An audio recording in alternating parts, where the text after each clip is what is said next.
Welcome back, everyone, to Check Please Snake Eyes, the one-on-one D&D campaign with one DM and one player and 5 characters. Last time, we finished up Chapter 3 with a heartwarming episode of Paydor finding a home, losing it, and then finding it again, all in the span of 2 hours. It was heartwarming.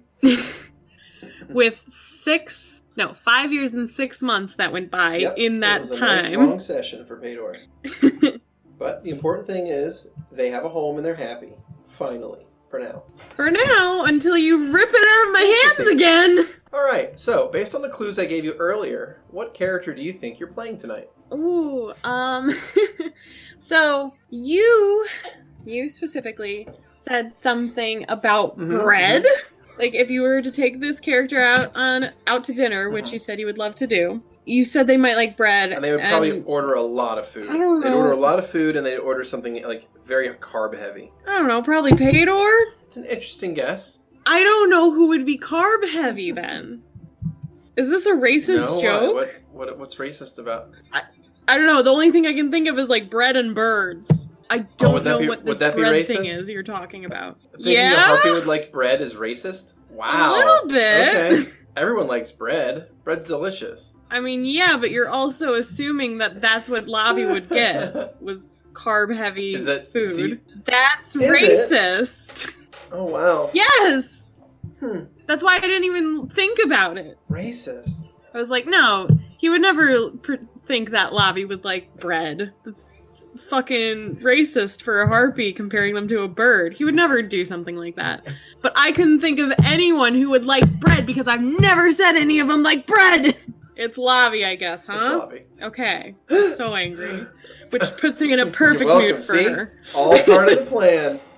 Except she was really wounded last time. And kind of sad. Of the plan. Alright. So we last left Lavi off in a kind of precarious situation. You and Jupp and Pringle have just survived to rescue the captives from your caravan that were taken after a daring nighttime raid by a nearby clan of ogres. The 3 of you survived a daring rescue, and in the process, eliminated the entire ogre clan, and, earned yourselves quite a bit of accolade from the survivors. Okay. So we're going to start with you guys returning to the caravan on the road where there were only, I think, 1 or 2 people that stayed behind that weren't combat capable. Yeah, we had one, guard with us, which I think he was just a fighter. He died. He didn't make it. Oh, that's right. No. He didn't make it. He got his head bitten off by Maw. Yeah, that's right. Lavi got knocked out immediately, so... Nearly immediately. But yeah, Jupp was able to potion Lavi and stabilize and recover, and Pringle got in there and really tossed it up in melee, and ended up, the 2 of them together won the fight, and Jupp brought Lavi back to consciousness, and the 3 of you have now returned the captives back to the campsite. You see a now wounded and, kind of frail-looking Lars standing there. Well, Lavi doesn't know this There's person. so few of you left that you're all kind of standing in a small group. And he says, I thought that was the end of my career, and that everyone here was surely going to perish until the 3 of you saved us. He looks up with tears in his eyes, and they pass between Lavi, Jupp, and the tiefling Pringle. He looks sort of frail, and he goes to take a step and sort of stumbles slightly, and Pringle is immediately under his arm, kind of steadying him. She says in her thick accent that it'll be okay. It'll be okay, Pa. You'll just be right as rain soon. We just gotta get you to Xerith and a good night's sleep, and you'll be okay. He nods and blinks back a tear and says that he owes you all a debt that he will try his best to repay. Well, I'm just glad you're okay, really. Yeah, I mean, it was just the right thing to do, you know? Mm-hmm. That's how I see it anyway. Figure any good person to do it. He says that as he shoots kind of a strange glance toward the tiefling. So... Lavi just uncomfortably looks between the 2. Lars will kind of nod and say that he doesn't feel safe out here with so few people, so he suggests that they go ahead and ride through the night with the remaining 3 wagons. and then try to make camp during the day when they have more visibility. So that is what you all do. Let me go ahead and pull up a map here so you can see where you are. And he's going to go from the X there on the map where the attack took place. And you guys are going to go along the road, making very fast time, going as quickly as you can, to the trade city of Xerith. I would like you to make a perception check along the way. Of 4. Okay, well. Because Lavi's perception is the worst. So you don't notice anything on your way into the city of Xerith. So a couple days are going to pass, and you arrive at Xerith. So I'm going to go ahead and push the map for that. No more than as soon as you guys basically cross the threshold into the town with your 3 wagons, Pringle is going to talk to the 2 of you and say that, it was nice traveling with the 2 of you, but me and Paul are going to go our separate ways now. Paul turns and says, let's not be hasty. These 2 folks, these good folks, helped save his life, and he wouldn't feel right if they weren't rewarded for it. Make another perception check, please. Oh, okay. Can't wait to get another, 1. Oh, 15. What? Okay. Pringle looks supremely annoyed at this. No. It's fine, really. We don't need anything. I'm just looking for my sister. I wouldn't have it any other way. Just, I want to... How long are you all going to be in town? Until I find a lead on where my sister is. Well, I'd like you to meet me at the Bitter Drink tonight. It's a tavern in town. It's a nice one. I'll get some funds together while I'm here, and I'd like to pay the 2 of you back for your help. Lavi looks back over at Pringle to see what her reaction is in all this. Turned away from the 2 of you, 3 of you, and is kind of looking down a side street. You can't tell what her facial expression is, but you do see that her tail is twitching. If that's what you want, but I don't think we want to be a burden of any kind. Miss, you have saved my life. You are not a burden, and I intend on paying back those who have helped me. No. Lavi looks over nervously at Pringle again. He says, the Bitter Drink tonight. Understand? No. We understand. Right, Jupp? Right. We'll be there, sir. Good. I'm glad to hear it. Now, come on, hun. Let's go. Pringle will turn and her mood shifts immediately, and she bounces over to the trader's side and kind of puts his arm over her shoulders to kind of help him walk. Come on, Pa. It's okay. See you later, I guess. She turns her head to look back at you and Jupp one last time, and she gives you a smile. Make a sense motive check. Oh, no. Okay. This is the same as my perception. A 16! It was a very toothy smile. You're not entirely sure if it was friendly. Maybe your eyes just caught it wrong. You don't know. As soon as they're out of earshot, Jupp will turn to you and go, Lavi, I just want you to know, I don't trust that one. I was about to ask if I did something wrong. Nah, I think we both did exactly what was right. Maybe that was the problem. I think that one's just a little bit addled in the head. All right. Well, in the meantime, let's try to look for Pidge while we're here. That's why we're here, after all. So, sounds good. Should we just start walking down the streets, shouting her name out, or what? I don't know. Someone took her, obviously, so I don't know if we should be discreet. Discretion's my specialty, Lavi. Hey, anybody see a Harpy? All color drains from Lavi's face. I didn't say what Harpy. You do realize you're traveling with a Harpy? Yeah. Right? But if anybody else around here's seen one, it ain't gonna be you, because you just got here with me. See, it makes sense. He taps the side of his head, as if that's explaining something. Whatever. It has been a long journey so far, and I am just ready for some better news. Yeah, I think that'd do just fine. Well, come on. Yeah. Let's start walking. So, okay? Jupp and Lavi start heading down the main street of the town. Well, one of the main streets of the town. Mm-hmm. And I would like you to make a diplomacy to gather information. Jupp is going to also make that roll. I can do this kind of roll. Ooh! 26! That slight second where I panic and I'm like... and I worry that I'm not hitting the right skill. Alrighty, so you and Jupp That's a good both roll go for down the me. street asking for anyone who has possibly seen a harpy, and the answers you get are mixed. Someone does say that they saw a harpy recently, but they don't know which way it went. They said it was a smaller harpy with kind of dull-colored feathers, nothing like yours. Thank you. That has to be Pidge. Jupp will nod vigorously. Sounds exactly like you described her. Except they didn't add in the part about how it has a beautiful blue sheen to it. I don't understand. Couldn't imagine why, Lavi. Couldn't imagine why. Well, if she was here, we can keep asking around until we find her, and, well, we'll have her here in no time. Sound good? I sure hope so. Yeah. So the two of I you will agree. travel around the town a little bit longer and ask until you finally make it to the center of town. When you do, you see an enormous tent set up in the center of town. It is striped, and there is a large crowd gathered around and in it. There's a wagon train stopped nearby with very large, like gaudy and very bright colors on all of the wagons themselves. Like very clashing, bright colors. Stripes and diamond patterns are painted onto them. I've never seen something like this. What is it? I think it's a circus, but I ain't never seen one. What's a circus, Well, Jeff? it's this sort of, kind of rubs back of his head. Well, I think it's when a bunch of people get together and perform, like, stuff. Like a theater troupe, but more about, like, acrobatics or magic, things like that. I think. None ever really went into the Zash Basin. I mean, closest we ever had to it was Priscilla.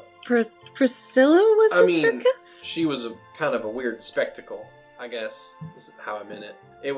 It's fine. It was a silly joke. Anywho, no, Do you want me to laugh at it? Honestly, it would make me feel rather inadequate if you did. I'm sorry, Jeff. It's didn't fine. mean to. It just means that I will have to dig deeper and work harder in my attempts to humor you. You do just fine, Jeff. You're perfect the way you are, okay? His demeanor freezes for a second, and he kind of like gives you a look, and then goes, "Okay, all right." So What? Nothing. No. Did I? No. Was that no, rude? It wasn't rude at all. So, do you want to? Oh. Do you want to maybe see if your sister's around here? I mean, there's a lot of folk. Maybe one of them's seen them. And I mean, heck, if anybody has, it might be these folks. True.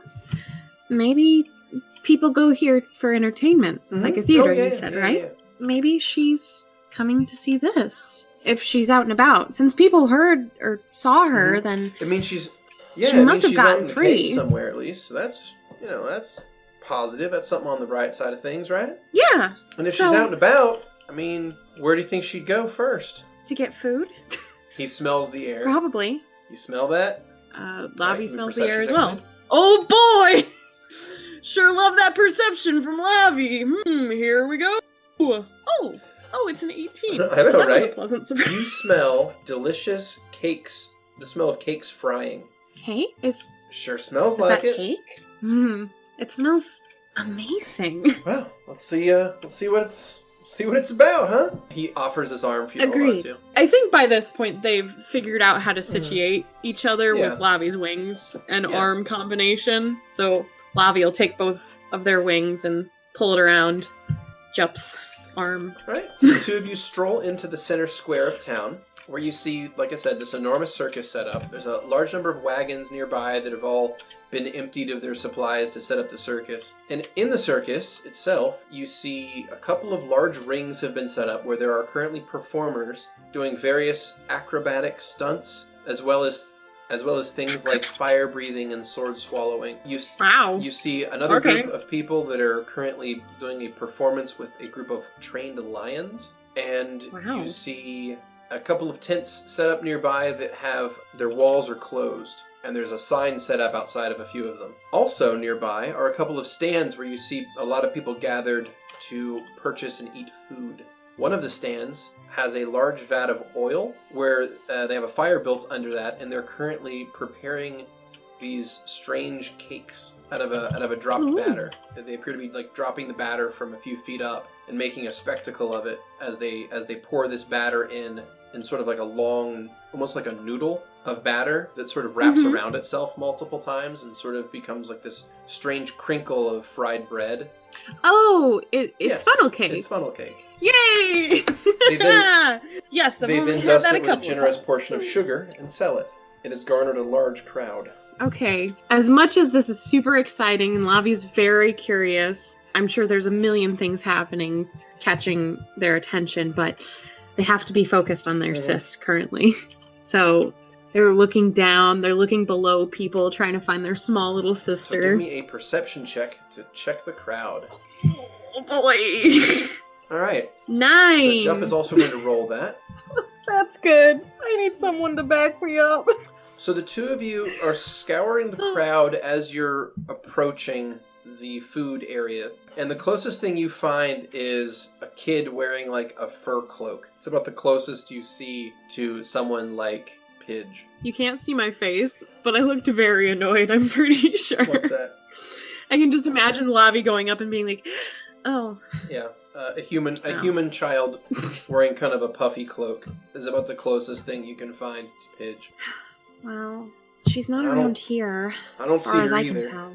Well, if she's in town, we'll find her, and we'll keep asking until we do. Maybe if I flew up a I little. mean, sure, if you'd like. I'll stay here then, and well, I'll buy you one of these cakes, okay? Oh, sure. Thank you, Jupp. It's my pleasure, Lavi. All right. And Lavi will step back a little, do their little, putting their muscles up in their haunches and preparing their body to take off. And then they zoom into the air. You take off and fly into the air, and you definitely catch a lot of attention from the crowd by doing this. A lot of people are not used to seeing folks just take off into the air and start flying around. Because you're being watched by a lot of people, I'm going to give you an offer. Yeah, would you like to show An off? offer? I think when Lavi is flying anyways, there is a sense of showing off naturally anyways. I think Lavi's too single-minded right now to concentrate on that, though. If it wasn't involving Pidge, Gotcha. they totally would. All right. But now is not the time. All right, so you fly around, and are you calling out anything, or are you just looking? Lavi's going to be calling out Pidge. Pidge, can you hear me? Pidge. All right, I'd like a perception check to scour the crowd from above. Oh boy. A 5. All right. Jesus. So you scour the central square, and you just don't see anyone that matches Pidge's description. You're just not sure. And, for the life of you, you just don't see anyone else around here that appears to be a small harpy. Everyone's a damn human. Or elf. Or dwarf. Nah, not many dwarves. It's even a fair number of goblins. Weird as that is. That is weird. Well, bummed. Lavi will do her quick landing to find Jupp. Well, they have to find Jupp again first, but I think they know where he'd be since he was waiting in line for those cakes. So Lavi's gonna do a quick dive land safely without being too close to anyone. You hop in and you flare your wings and you land expertly right next to Jupp, who gives you a happy smile and holds out one of the 2 cakes that he's holding. Oh, thank you. Take it you didn't spot your sister. Isn't that obvious? I just figured if you found her, you'd either have her with you or you had been gone longer. You can hear Lavi's talon tapping on the ground in annoyance. Yeah, I didn't see anything like her. He notices. Oh boy. You alright? Seems like you got a spasm there. Oh, sorry. The talons kind of try to claw in, but ground is in the way. Kind of just scratching the ground a little bit. Yeah. Look, I'm sure you're real stressed, but trust me, we'll find her. You just gotta have some patience, alright? It's a big city, after all. We've only been here for a little bit. I thought I'd be able to find her right away, so... I guess I'm a little bummed. We could always try to get some other help. I'm no magician, but maybe we could find somebody who can use, magic and point us in the right direction. We can do that? Sure, I guess. We just gotta find somebody who can tell us, where to go. True. Where does one find a magical compass? The man working the funnel cake stand, which, you guys are standing right next to, he leans over and says, Oh, you're looking for Madame Saira. Saira? What? Well, Madame Saira, why, she's the greatest mystic in all these parts.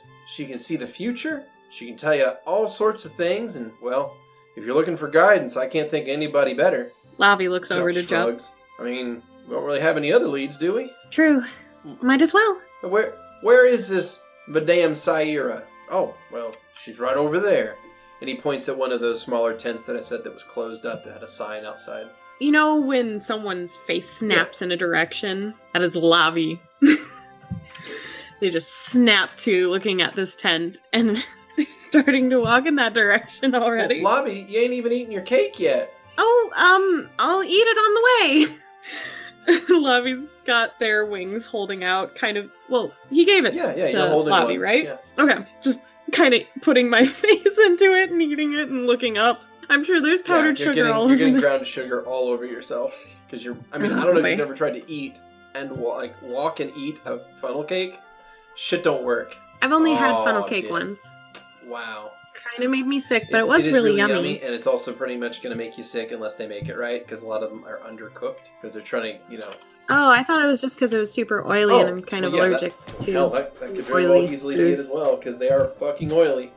I love it. It's so good. So, the fried dough is crunchy and melts in your mouth from the oil, and the sugar adds a wonderful sweetness to it, but you're getting it all over yourself, and Jupp is kind of trying to catch up to you, but the crowd is sort of pushy, so he's having trouble catching up to you without being very rude to people. Mm-hmm.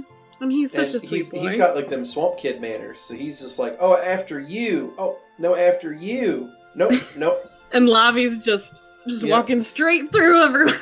So you make good time, and you get up to this red and purple striped tent. Outside is a sign bearing the words, Madame Saira, Mystic Extraordinaire. Readings, 2 silver pieces. Well, I can afford that. Jupp finally catches up. Oh, I don't know how you make such good time with all these folk. I don't know. Normally I'm slower than you. What took you so long? There were some elderly folk, and then there was a kid who lost his mom, and, I took care of it. Look, it's fine. You found someone's mom while I was walking here? No, was I that slow? I was taller and I could see over folk, and, look, it don't matter. So you can find someone's mother and not Pidge? Sorry, I'm stressed. I'm so sorry. I'm Jupp. for same as you, and we're gonna find her. I know. Heck, we're at this mystic now. She'll probably tell us right where to go. Lavi'll put the bent part of their wing on his chest and look at him. I'm sorry, Jupp. I didn't mean to. He gives you a smile. It's all right. Look, let's scarf these down and then talk to this mystic, and then we'll find out where your sister's at. Good. Deal. I assume Lavi still has powdered sugar smeared on her face and on her clothes, and it's crazy. And of course, it stands out on your red plumage significantly. Well, Lavi has darker skin to begin with. It's showing up real bad. It just looks terrible. Lavi's just trying to eat this thing. Not really made for just eating with your face. Sorry. You want me to hold it for you? Lavi has half of it just in their mouth. Hovering over it. We could stop and sit. You could have it sit down and you could eat it with your talons, I guess, but we'd have to find a table or something, right? Or you... I don't want someone to be in front of us by the time we finish these, though. It doesn't look like there's a line right now, which is pretty lucky. But there could be. He nods. There could be, you're right. All right, well, here. I'll hold it for you. And he takes it out of your mouth and holds it for you. Thank you. And Lavi will happily nibble at it. It's actually really good. You like it. Mm-hmm. Oh, yeah, it's delicious. As he's holding it there for you, he's gonna try to brush some of the sugar dust off of your shoulder. He doesn't try to reach too far down your front for modesty reasons. But he's gonna try to dust your shoulders off. And he just sort of ends up kind of petting the back of your head as you're eating. Drop? Huh? What? Is there something in my hair? No, he suddenly looks terribly embarrassed. No, sorry. Is everything okay? Wait, do I look really bad or something? And Lavi will start to fidget with their wings above their head. Did flying look bad? No, your flying was great. It's just you got some sugar on yourself, and it sort of looks a little silly. Sugar on me? And Lavi will look down Is their yeah, chest it's just like covered this in white sugar? cloud. Yeah. Oh! Lavi will try to brush it off with their Surprisingly feathers. effective, actually. There we go. Huh. See? Yeah. Did I get it all? Even my face? And Lavi will start to reach up. I mean, there's a little bit, right? And Jupp will reach over and wipe to the side of your lips. Right there? Thank you. Kind of stares into your eyes for just a second too long, you think. Maybe not. I don't know. Maybe you don't even notice. Make a perception check. Oh boy! I sure love making that as Lavi. Damn. Ooh, 17! You're killing these perceptions. Yes. Anyone not Well, some of related to them. Pidge. Yeah, Isn't that great.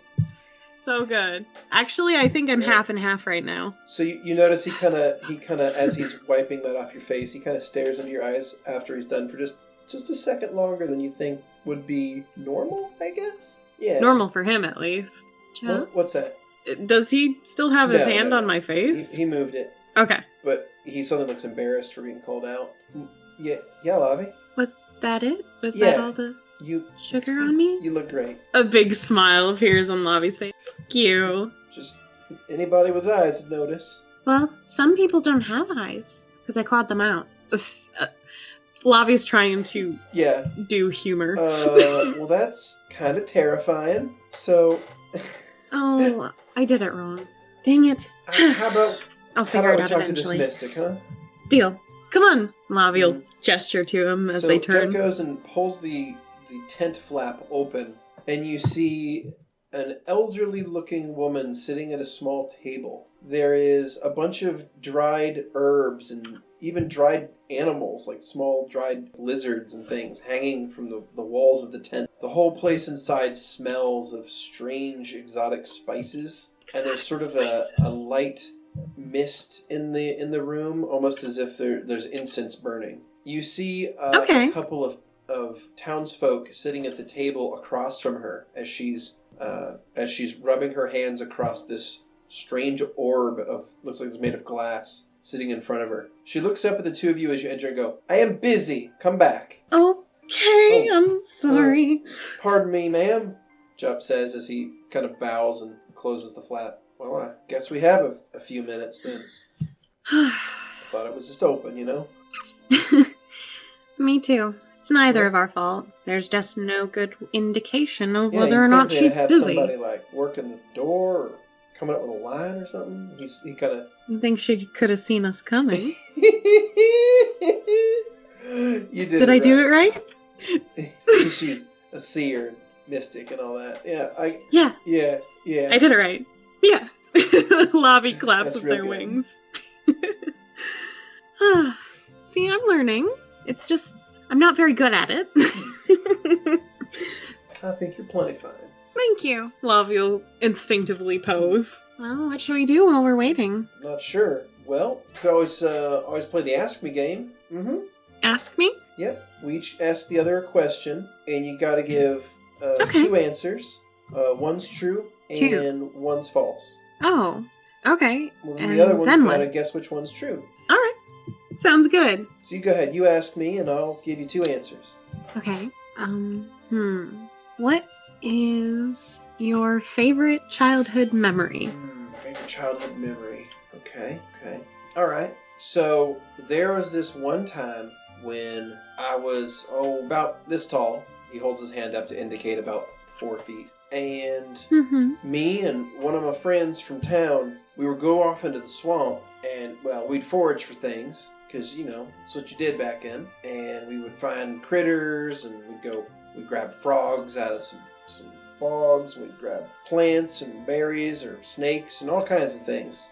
And one day we were out there and we found this spot that was bubbling, like something was just bubbling away under there. It's like a mermaid was breathing, you know what I mean? And, well, we went over there and we found this bubbling bog and we took a bath in it and it was nice. It was fun and the bubbles were tickly and, well, it was a good day. And the other one is one time traveling salesman came into town and he was selling books, and I asked my parents, if I could have some money to buy one, and they said no, but I had saved up some coin, and some of the other people in town owed me a favor or two, and I called it all in, and I got enough money, and I bought myself my first book about alchemy. I think your favorite memory was the alchemy one. He nods and thinks about that for a second. It's an interesting guess. Was I wrong? He kind of thinks about it, stretches, kind of makes the moment last a bit longer. Lavi's starting to get puffed up in annoyance. I mean, it ain't exactly the truth. So it was the other one. More or less. Okay, I don't think I understand this game anymore. You did fine. Yeah, it was the other. I found a bubbling bog, and, well... Who's your friend? I suppose neither story were completely true. Lavi's face falls a little. So, you tricked me? Not exactly. Maybe I'm just not as good at telling stories as I'd hoped. So I found a bubbling bog, and it was my favorite story. All right. The book, well, I couldn't buy it, so... So you took it? You never said that neither. No, but I guessed. Was I I right? wouldn't say took. Borrowed, and when another time you said you wanted to give it back, they insisted you pay for it in the end? Well, not really. I just hid it in his stuff. So he found it later and thought he always had it and just misplaced it. You know, like you would. My family would not like you. Oh. Well, tell me about them. Tell me about your parents. My moms are great. They're super nice to me, and they've always loved me very, very much. But, I mean, they love Pidge, too. They love both of us. It just... Wait, am I supposed to be answering this with two answers? That was the game, but if you just want to tell me, that's okay, too, I guess. Lavi hides their face and I'm not very good at this game. Jupp laughs and puts an arm around you, pulls you into kind of a side hug. It's all right. I appreciate you trying anyway. You're patronizing me. Don't know about that. I thought I was just being friendly. You don't know about it. Lavi sticks their tongue out at him. He kind of gives you like a sly smile. Nothing at all. All right. Sometimes it seems easy to get up on your feathers, that's all. Lavi looks like they're trying to look angry, but a smile is kind of hidden underneath all that. All right, look. I messed up the first question. Ask me a new one and I'll try again. Sure. So, what was the first... The tent flap will flip open, and two townsfolk will leave. One of them is staring cold daggers at the other one. They leave and disappear into the crowd. Well, looks like it's our turn. I'll have to save that question for later. You got it. Just don't forget it, okay? And Lavi will kind of boop him with the end of their feathers. You got it. The two of you step inside, and you see the seer is kind of splashing water onto their hands and kind of washing up almost between clients. Good. Take a seat. Yes, ma'am. Lavi will sit down. Interesting. So, what do the two of you seek? Guidance? I'm looking for my little sister. Are you sure? Very much so. I can sense that urgency coming off of you, but there is something else going on. You do not wish to know about your futures? I just want to find my sister. Oh, very well. Well, unless... No. Yes. I would like to find my sister, and I would like to know where she is. Oh, very well. She takes a bowl out and sets it on the table between you and Jupp. She kind of looks at it, looks at you two expectantly. Lavi starts to pull silvers Jupp out of their pouch. He'll toss in a silver, and you can toss in a silver. Okay. So she takes the bowl back, places it to the side, and says, very well. You seek your sister. Do you have anything of hers? Oh, that feather. Jupp, you kept that feather, right? He opens up a small vial and takes it out, sets it on the table. She picks it up, holds it, kind of tilts it this way and that, and eventually sets it down into a small silver tray. She sets some incense down on the table and lights it carefully. Lavi's leaned in and looking very interested at everything that's happening. I see. I can see what has happened. She starts rubbing her hand over the large crystal sphere sitting on the middle of the table. Yes, your sister. She is safe. She's safe. She is safe and happy. She has... Oh, yes. She has run away with a powerful being.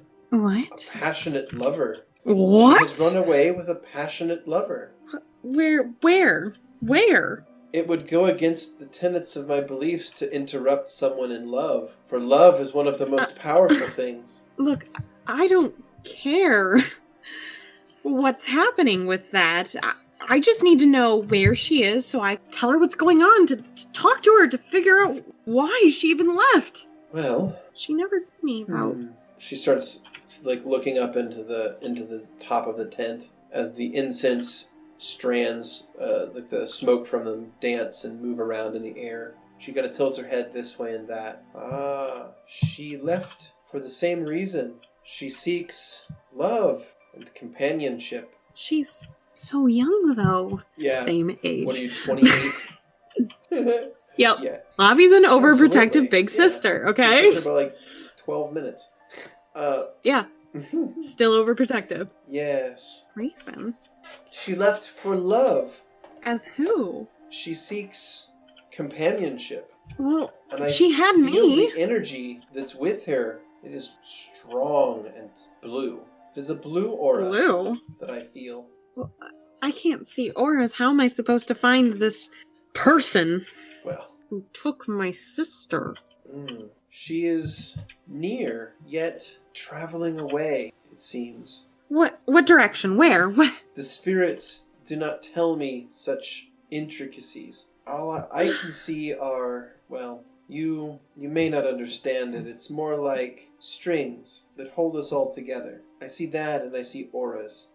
The most powerful, though, of these are the bonds of love, and I see that strongly here in front of me. With me and my sister? Is that why you're able to sense She her? nods. Oh yes, that and more. And more? There is an aura of love around you. You seem to inspire it in those around you. Lavi's just blinking at this woman now.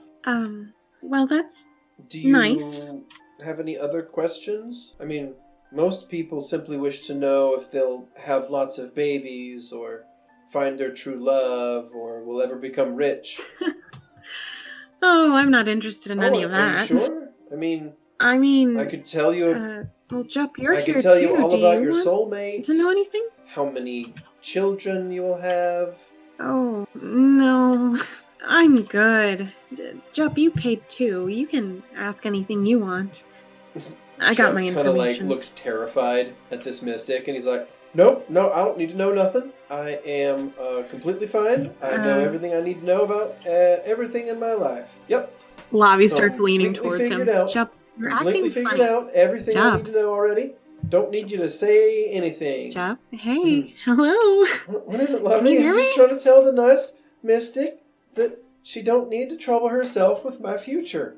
Or Are you sweating? maybe it's awful warm in here. Maybe I'm allergic to this incense. Lavi leans in closer. Jupp, is there something you're not telling me? Not a thing, Lavi. You've never acted like this. Excuse me, can you tell me what's up? Fucking brat. The mystic just looks at you and looks at Jupp and says, like I said, it is against my policy to interrupt love. Okay. Jupp, did you see Priscilla here or something? Is that... Did you see someone you like? Oh, you have to tell me. Tell me. Yeah, we'll talk. Tell me. I just, Did you get that feeling? Like we talked about? You promised me you would tell me what it feels like. No, not quite. No. No? Okay. Well. He's profusely sweating, and the mystic is kind of at this point getting a little smirk at the whole thing. Well, maybe you are allergic to something. You are. Lavi will put their wings up to his forehead. As just a gesture they've seen before, this does nothing. Yeah, of course not. And they try to wipe the sweat off of him. Maybe you are allergic to incense. Yeah, that's it. I just need a bit of fresh air. I'll be back. He rolls off the stool and crawls out the flap. So now that it is just us, Yeah.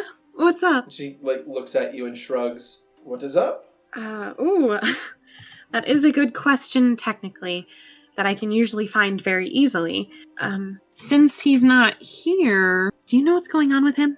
Oh, I do, but as I said, it is not my policy to interrupt love. Who is he in love with? She makes a gesture that her lips are sealed. All I know is I can sense a soulmate in his future. A love that is very powerful. I'm glad. He really does deserve that. Seems like he's had some hard times in his life. And you really can't tell me anything else about Pidge?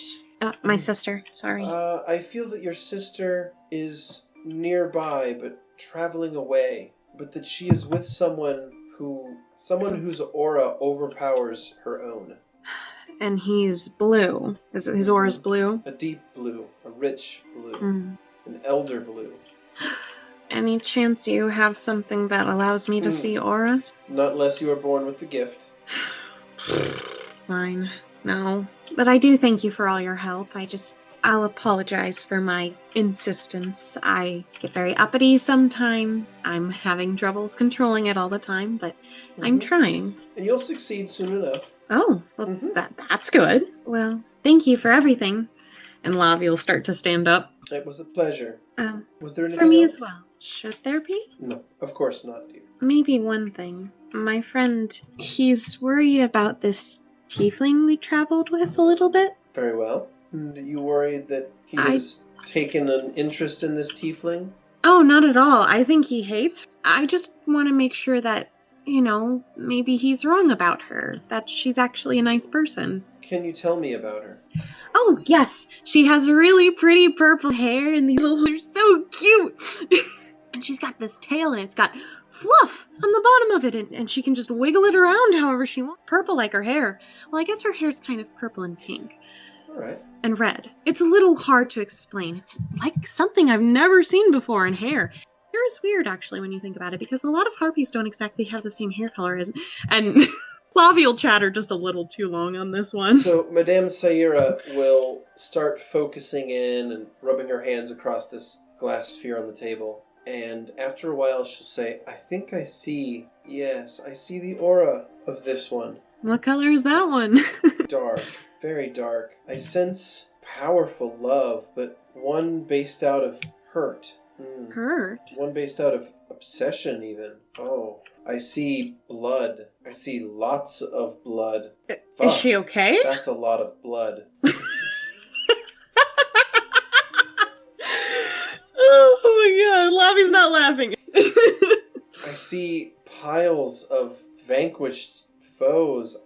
I see souls damned to an eternity of torment, and all of it, I see her standing over and laughing. Oh. I have a feeling that your friend is a good judge of character. Got it. Okay. Good to know. Wow. Really? Well, I guess that's all my questions. Ugh. Thank you for all your help. I'll be on my way. Of course. And Lavi will exit the tent, nervously sweating at whatever the hell Pringle is. You exit the tent, and you look around, and you do not see Jupp. Not nearby. I don't see Jupp. Okay. I'll try to call out to him. Jupp! Hello? You there? There's no response from the crowd. Alright. Lavi will fly up into the air then to see him. Do I need to do a perception check? Yeah, give me a perception check to scour the crowd. Oh boy, a 9! Okay. You think you see a couple people that look like Jupp, but when you get in closer for a look, they are just people that are similar heights and builds. None of them are quite the same in the face. Lavi's looking around a little bit more frantically now. They're starting to get a little worried. Jupp! Alright, you look around more and are frantically calling out, and as you're sort of like in the middle of a crowd kind of turning and shouting and turning and shouting, you turn and you see, like, parting from the crowd, Jupp approaching. He's carrying another one of those cakes. Oh, hey. I didn't know how long you were going to be in there, so I thought I'd grab another one of these for you. You seem to like that first one. Thank you. I'm just glad you're okay. I can't lose you two. You ain't gonna lose me. Like I said, we're in this together. I know, I got scared. Not having Pidge, and even worse, not having you. I can't do this down here by myself. As long as I'm here, you won't have to. Just promise to tell me if you're going somewhere? I just didn't want to interrupt in Thank case you. you was asking questions about, private, Well, actually, there was important something things. I did He ask. suddenly gets real embarrassed. I can explain, okay? I I wanted to Look, talk to you I about can it, explain, actually. Lavi. I just... Okay. It's here. You take... Hold this. He hands you the Oh, phone okay. cake. I All I right. feel like I should explain myself a bit. Gosh, this is hard. Look, I get it. It's okay. Is it? I mean, it surprised me a little bit. I didn't really expect it. And how do you feel about it? Well, gosh, I didn't actually think she'd be as bad of a person as you described her. What now? I asked her about the small little tiefling, the Pringle. Sorry, her name was Pringle. Oh, yeah. Pringle. She was real mean.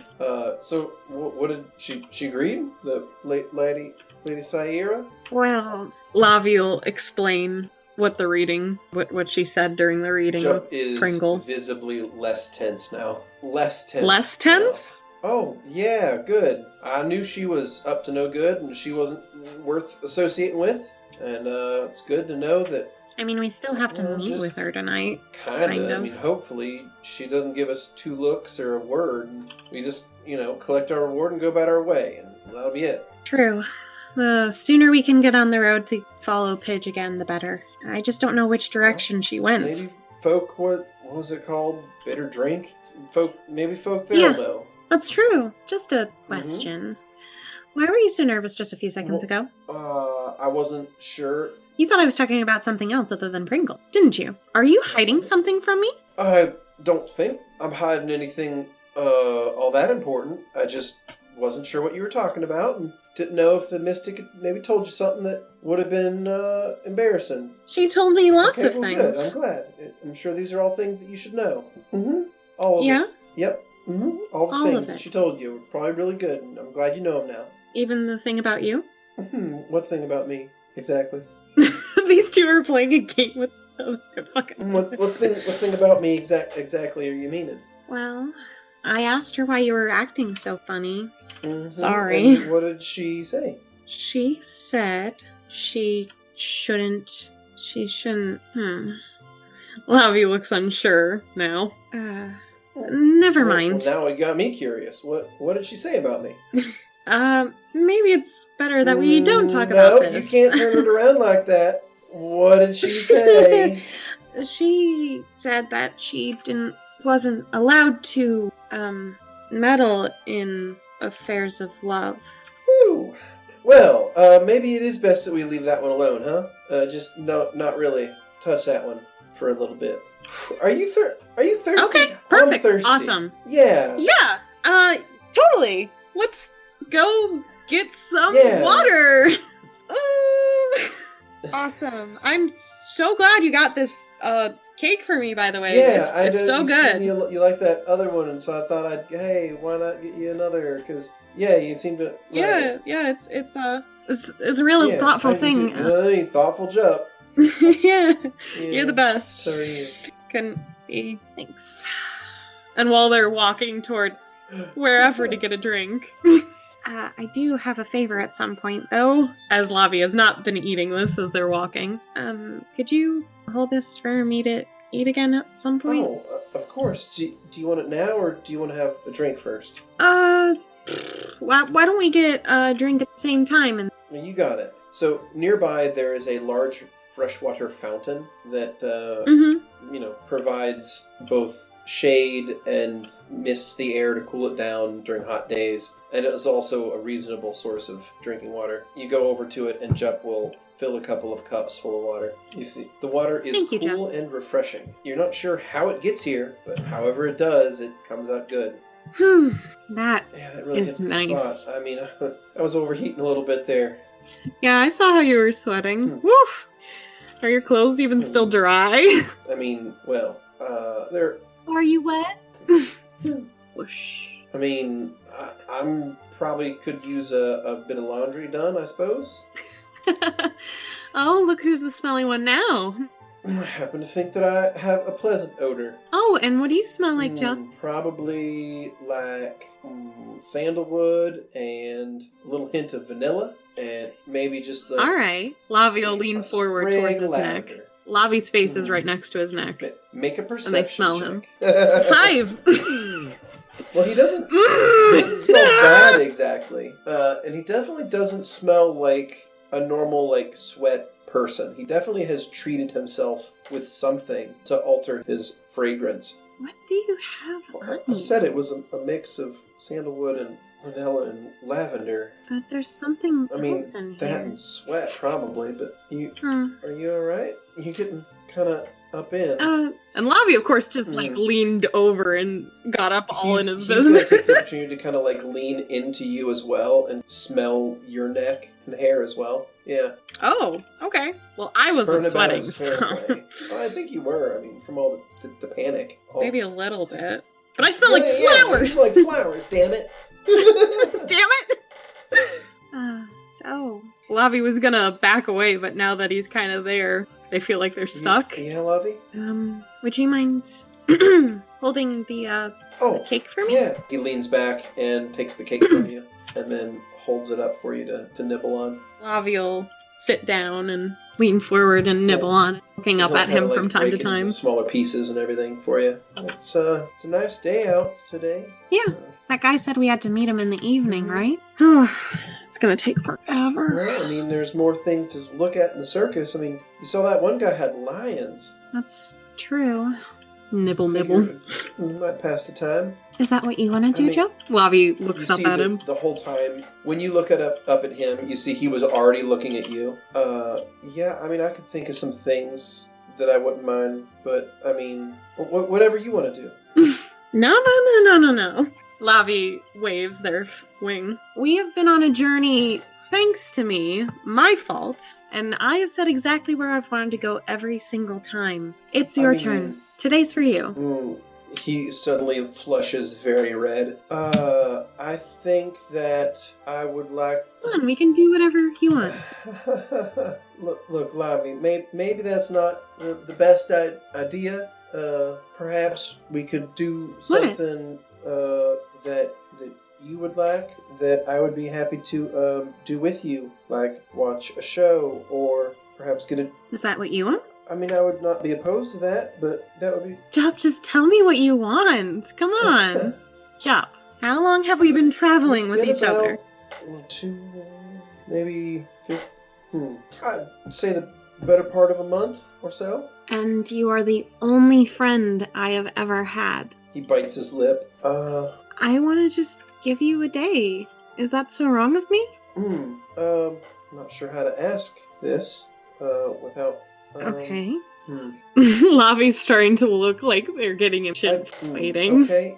You know how neither of us ever had a first kiss? Really? Yep. Mm-hmm. We agreed on it. Well, you said you had... Oh, wait, you didn't count her. Never mind. I didn't count. Same as the one we accidentally had. Didn't count. Yeah, more as you made me have. Look, it was for good reason, and I still stand by it that I think I saved us. Alright, well, we still ended up meeting her. Yeah, against all odds. So, I guess you only delayed. Well, I figured delayed is still better than not. Lavi's starting to perch their head on their wing. Give you some more water. He dips his cup back in the water and takes some of their long drink of water. Could you get mine too? He dips the cup back in the water and then holds it up for you. Thank you. Lavi will take it with their wings and slowly drink it. Well, they're kind of watching him while slowly sipping. He wipes his forehead, the back of his hand. Lavi kind of puts the cup on their lap. So, something's up. Did I make you upset? Have I been saying the wrong things? I get it. My jokes are not good, and I'm trying. I'm learning. Are great, really. They're really great, and that's the thing. Everything about you is real great. So, what did I do? Well, that's just it. You did everything right. I ain't never met anybody like you before, and these last... Well, I believe that. There's no one like me. These last 15 days have been just... I mean, aside from the danger and the almost dying and the, panic about finding your sister, it's still been one of the best time of my life. And part of me hopes that you maybe feel similar. Lavi kind of sits back and actually takes time to think about what's happened so far. To be honest, past being scared shitless constantly, This is the most fun I've had in a long time. You know how I told you that flirting was a hobby? It's mostly because people either tried to use me or avoided me completely, so I thought that was the only way to communicate with people before. He nods solemnly. Lavi, Yes? can you promise me something? It depends on what the promise is, Jupp. When we find your sister, and I know we will. Mm-hmm. When we get her, we will. We Don't you know? better. When we do, when we find her, and we get her back safe and sound. Yeah. You two won't just fly away and I'll never see you again?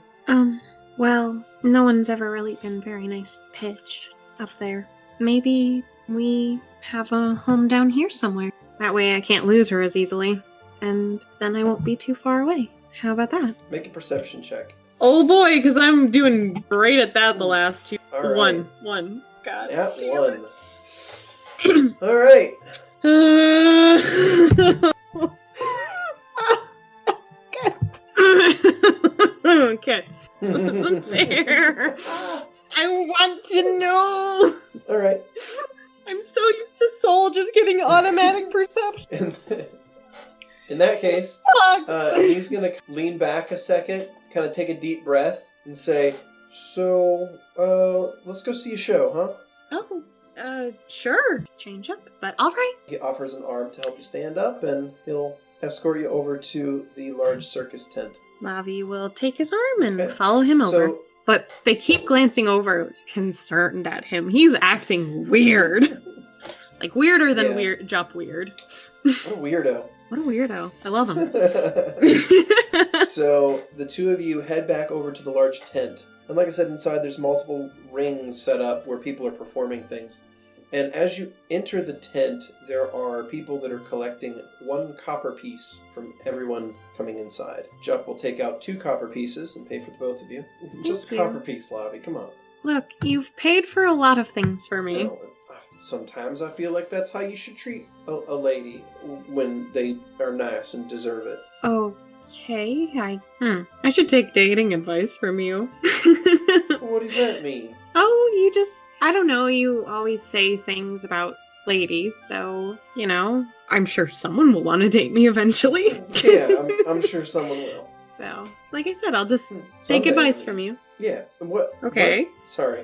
I was looking at that. That guy has lions over there. Look at that. Yeah. Does he? There's 3 lions in a ring with a guy, and he's using a whip. He's cracking the whip in the air, and the lions are doing tricks. do you think that would scare I'm them? sure that, or he's just trained them to listen to the sound. I'm not completely sure, but I mean, there's lions over there. Isn't that neat? I think that's neat. Yeah. They're kind of cute.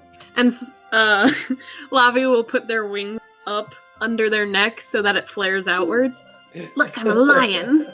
Oh, you're real silly. You know that? When I'm allowed to be. Well, don't ever let me stop you. All right? I like seeing Deal. you silly. It's fun. Okay, well, maybe not all the time.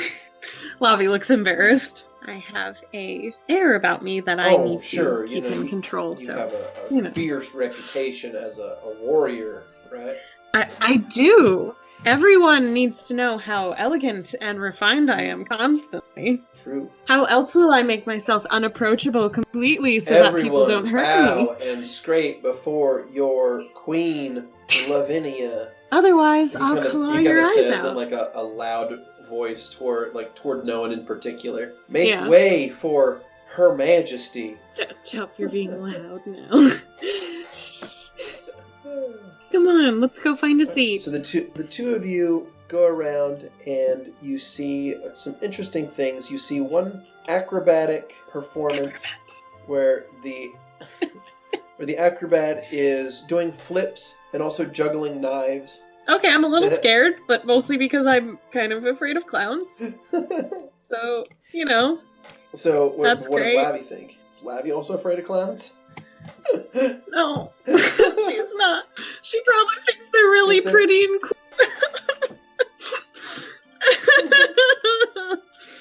Okay. And, yeah, the fluffiness of the pants from the circus performers kind of look like how harpies have those feathered haunches a little bit. So Lavi's gonna probably be like, oh, What? look at that.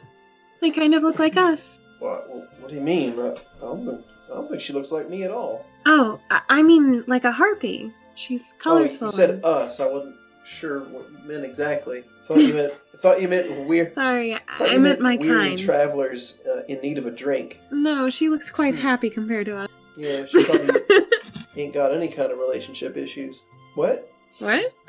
I don't have any issues. Sure, exactly. I mean, why would you? Is this because I told you about that girl time? No, look,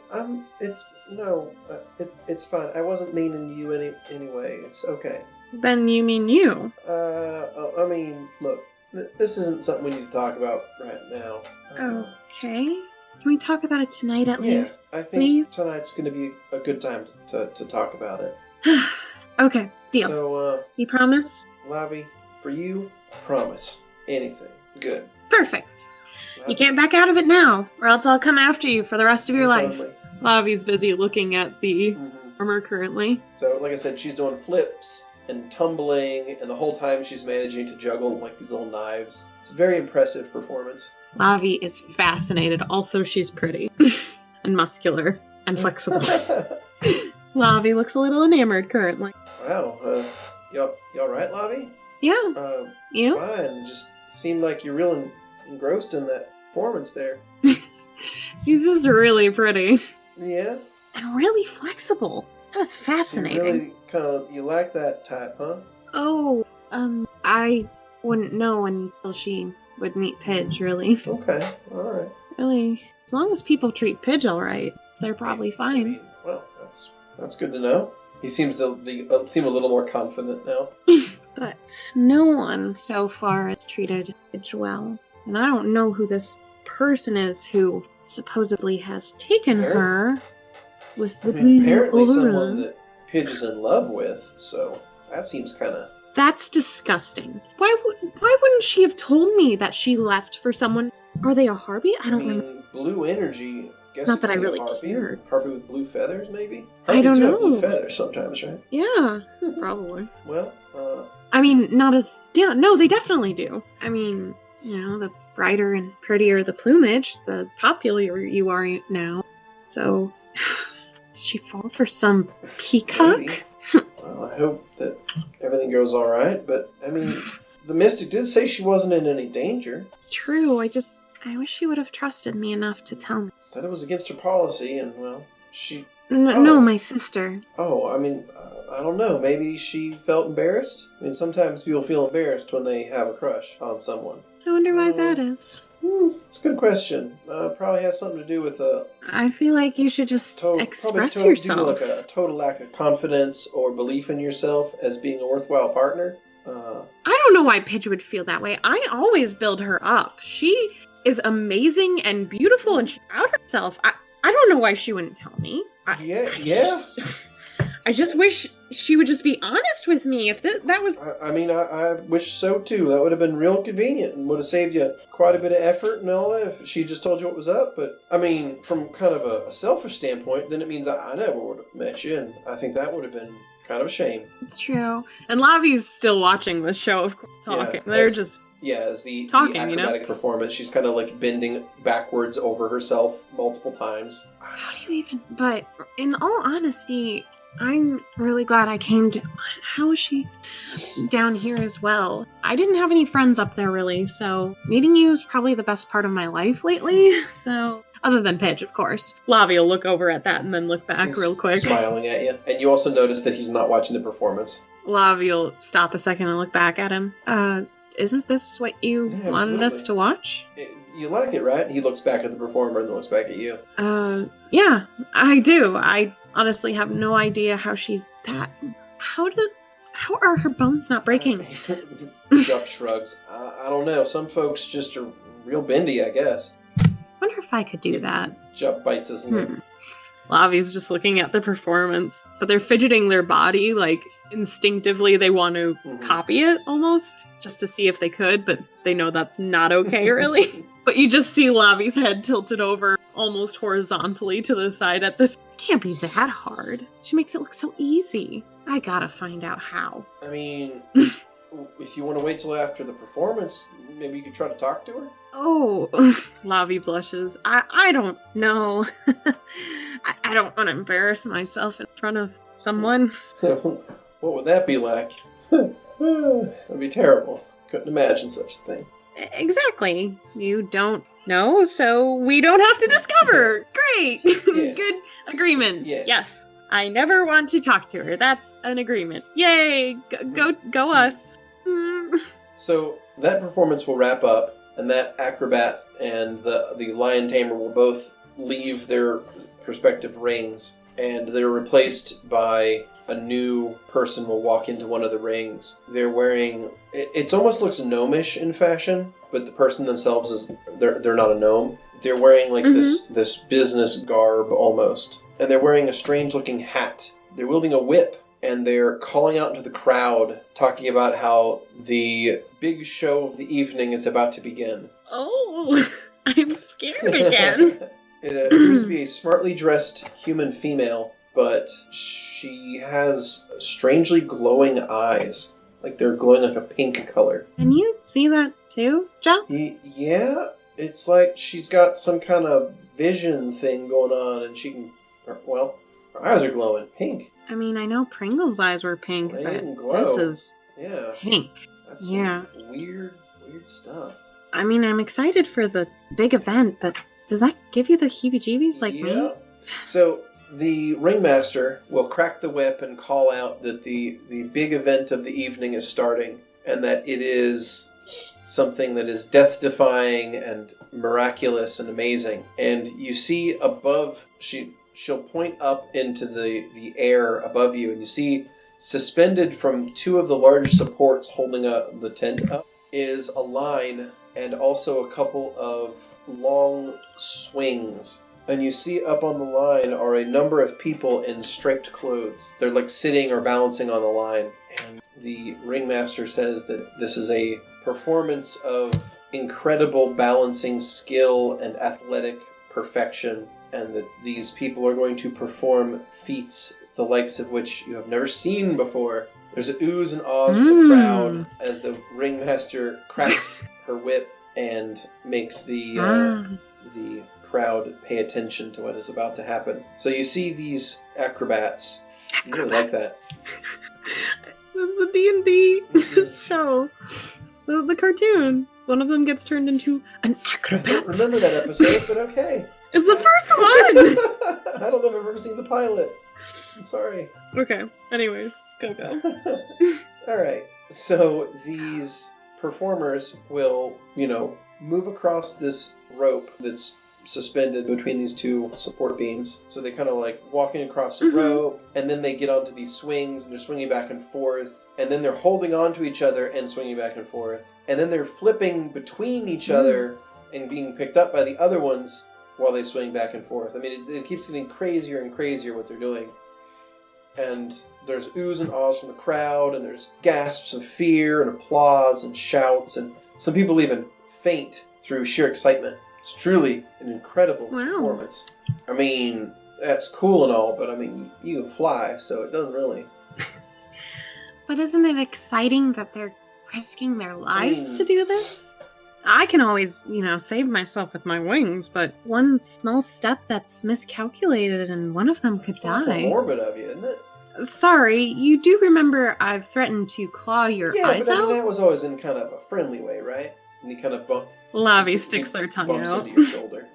Oh, you never know. Maybe one day you'll wake up without any eyes. I mean, well, that would be awful bad, but I'm sure if you did, I probably had deserved it. Seemed like a good judge of character. I think you're a better judge of character. You did pick out Pringle, so...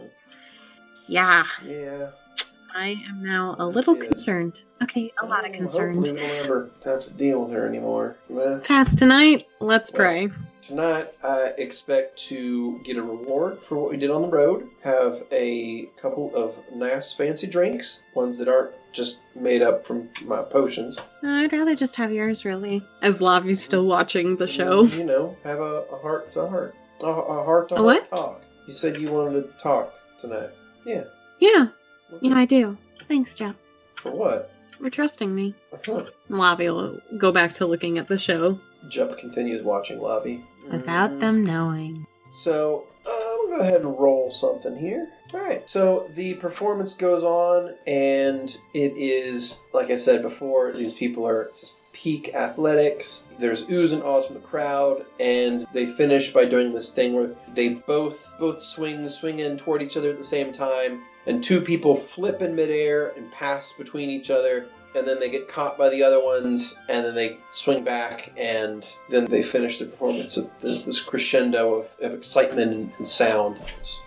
It was this real, just amazing feat of athleticism, and the crowd is just clapping. Wonder why they're wearing clothes like that. Maybe they just like the style?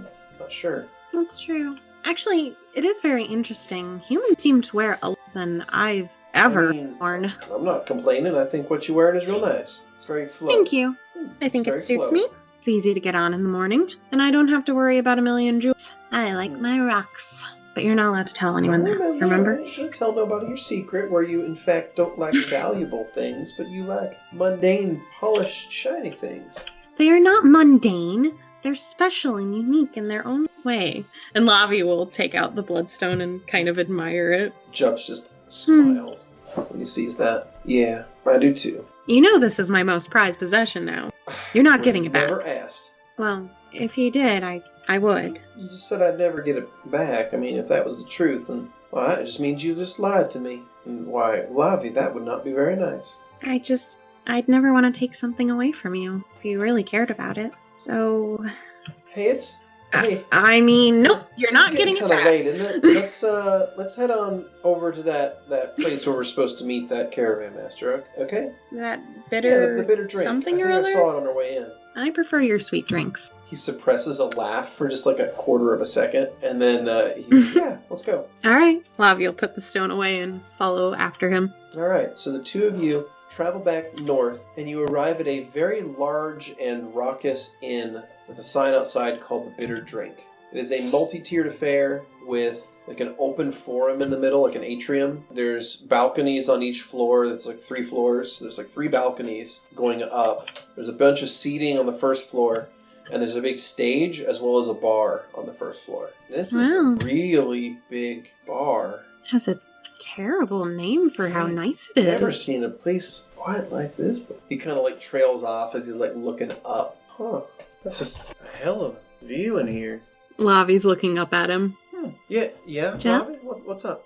What's so special about this place? I ain't never been in sounds kind of silly, but I ain't never been in a building this big before.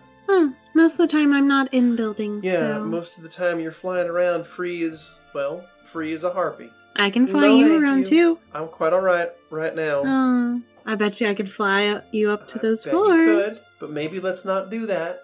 Oh, but we've been practicing so well in I understand, but maybe we... Don't tell me you've gotten rusty in a couple of days. Maybe I might have got a little rusty, but look, I just think that maybe we should not cause any spectacles in here when we are new in the town. And I think maybe making a ruckus in the middle of their bars ain't the best idea. Fine. I promise to be good. Well, good. But you have to let me fly you again later. Maybe? Well, maybe. Maybe? Let's see how tonight... I'll take that as a yes, okay? Lavi's talking away. Oh boy. Jupp, what are you getting yourself into? So, Lavi's looking for that caravan master, and I guess Pringle might be easier to spot, so kind of looking for her too. So, you walk around and you see a couple of people that stand out. You do see Pringle over in the corner. Little cutie patootie. And she seems to be sitting, looking semi-bored / annoyed in the corner with an older gentleman with her. You see a barmaid walking around, taking orders and serving drinks. And you see the barkeep behind the bar who is preparing strange mixed beverages for people that are of fantastical colors. Oh, colors. Uh-oh. Oh, boy. And then, of course, at the table with Pringle, you're able to see the caravan master, Lars. Lars. Is that Lars. Is that a Lars. reference I'm not getting? I don't know, I just think it'd be really... No, this is just me saying a guy's name weird. Oh, okay. I'm being an asshole, really. So anyway, you see Yep. those 4 people in the bar that are, at least, I would say are interesting NPCs. So Lavi starts heading towards Pringle, but notices all the pretty colored drinks. Jupp is walking behind you, but he's, like I said, he's sort of preoccupied about the size of this place, and he's kind of taking in the sights. He seems to be kind of awestruck by the grandeur of it all. Lavi takes a right angle turn to the bar. They're just observing the creation of drinks currently. So as you approach the bar, you see the final touches being put on a drink that is like somehow white and black striped somehow. He's made a striped drink that he lights on fire and then presses some like lemon juice into and then pushes across the bar toward a patron who claps excitedly and tosses down some money as a tip. Lavi's mouth is slightly ajar in amazement. The barkeep looks to you and says, "Ah, pretty lady from the sky. And what do you drink?" Lavi will look back at Jupp for advice, but I'm guessing he's still... Jupp didn't even notice you made a turn, so he's not even really technically next to you anymore. I don't know. Usually sweet things. A sweet I like thing sweets. for a sweet thing, of course. Lavi will blush at this. Very well. And do you prefer things to be smooth or spicy? Honestly, I really like can tell. spices. You seem to have a fire in you. Lavi almost raises their eyebrows in a gesture of, is that a joke? They know their culture. They're assuming a little bit that other people would know. It's like, yeah, I get it. I'm a descendant of the fire. Okay. Yes. Very well. Let's see. So he starts grabbing some liqueurs together, and he's mixing things and putting them together. And he creates this red and orange banded cocktail that has a twisty orange rind as garnish. Mm-hmm. And he sets it in front of you and says, "I believe this will pique your interest." Oh, how much for that? And Lavi will start No, fiddling no. with their pouch. No. A drink for someone as fine as yourself? This one is on me. Brighter blush. Thank you. And Lavi will pull the Barkeep drink will give you a towards wink. them. Lavi just looks down at their drink, face red. They lift it up and they take a sip. It is a very alcoholic drink that also tastes like blood oranges and cream. So it's like orange and cream, but it has a wonderful little tangy aftertaste. Is it better than Jupp's? Well, it's different than Jupp's in that, Jupp was trying to recreate a particular fruit flavor. This is like he's using fruited liqueurs, so it's hard to say because you're comparing apples to oranges here. Gotcha. Jupp wasn't making anything out of fruit like this guy has. So his is going to taste more authentic because it's actually like made of the stuff that he's trying to make it taste like. This is amazing. I can say the same about you. We don't often get very many solo travelers such as yourself. Typically, your kind arrive in caravans. I And they know. rarely spend time in my establishment. I'm actually... Oh, well, they're missing out then. Your drink is delicious. And I have a feeling that you are as well. Thank you? You are quite welcome. So no other harpies have been in here? Well, there was one in here just last night, in fact. What did she look like? Looks off a little wistfully and kind of like licks his lips. Yes. That was a night. Sorry. Yes, your friend, this other harpy, she was in here with a traveler, a very particular traveler, and the two of them, well, they sat right over there. He points to the table that Pringle and Lars are currently sitting at. They sat just there last night. Lavi looks like she's a little puffy, to be honest. And did you do something with that harpy? No, nothing of the sort. She seemed a bit young and, well, to be honest, a bit naive about the world. Yeah, that sounds like Pidge. That's my little sister. Do you know where she is? You said last night? Last night, yes. She and traveler that she was with departed early this morning. She was with someone. Shit. What's this person like? He smiled. What is this person doing with my sister? They're tender, yet strong. Were they mean to her?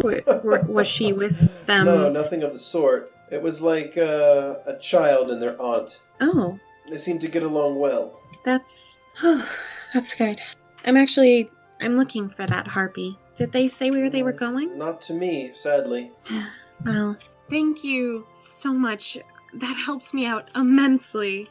Are you sure I don't need to pay you? Well, not with money, if you so choose. But if you are seeking affection tonight, he gives you another soft look. I'll think about it, okay? Very well. I will be here. Lavi takes their drink and embarrassedly shuffles away. Just like, Jupp, I need an You find adult! Jupp, standing, nearby, and he's watching the stage where there's a couple of bards performing a song. Oh, hey. Jupp? Wow, that is a fancy-looking drink.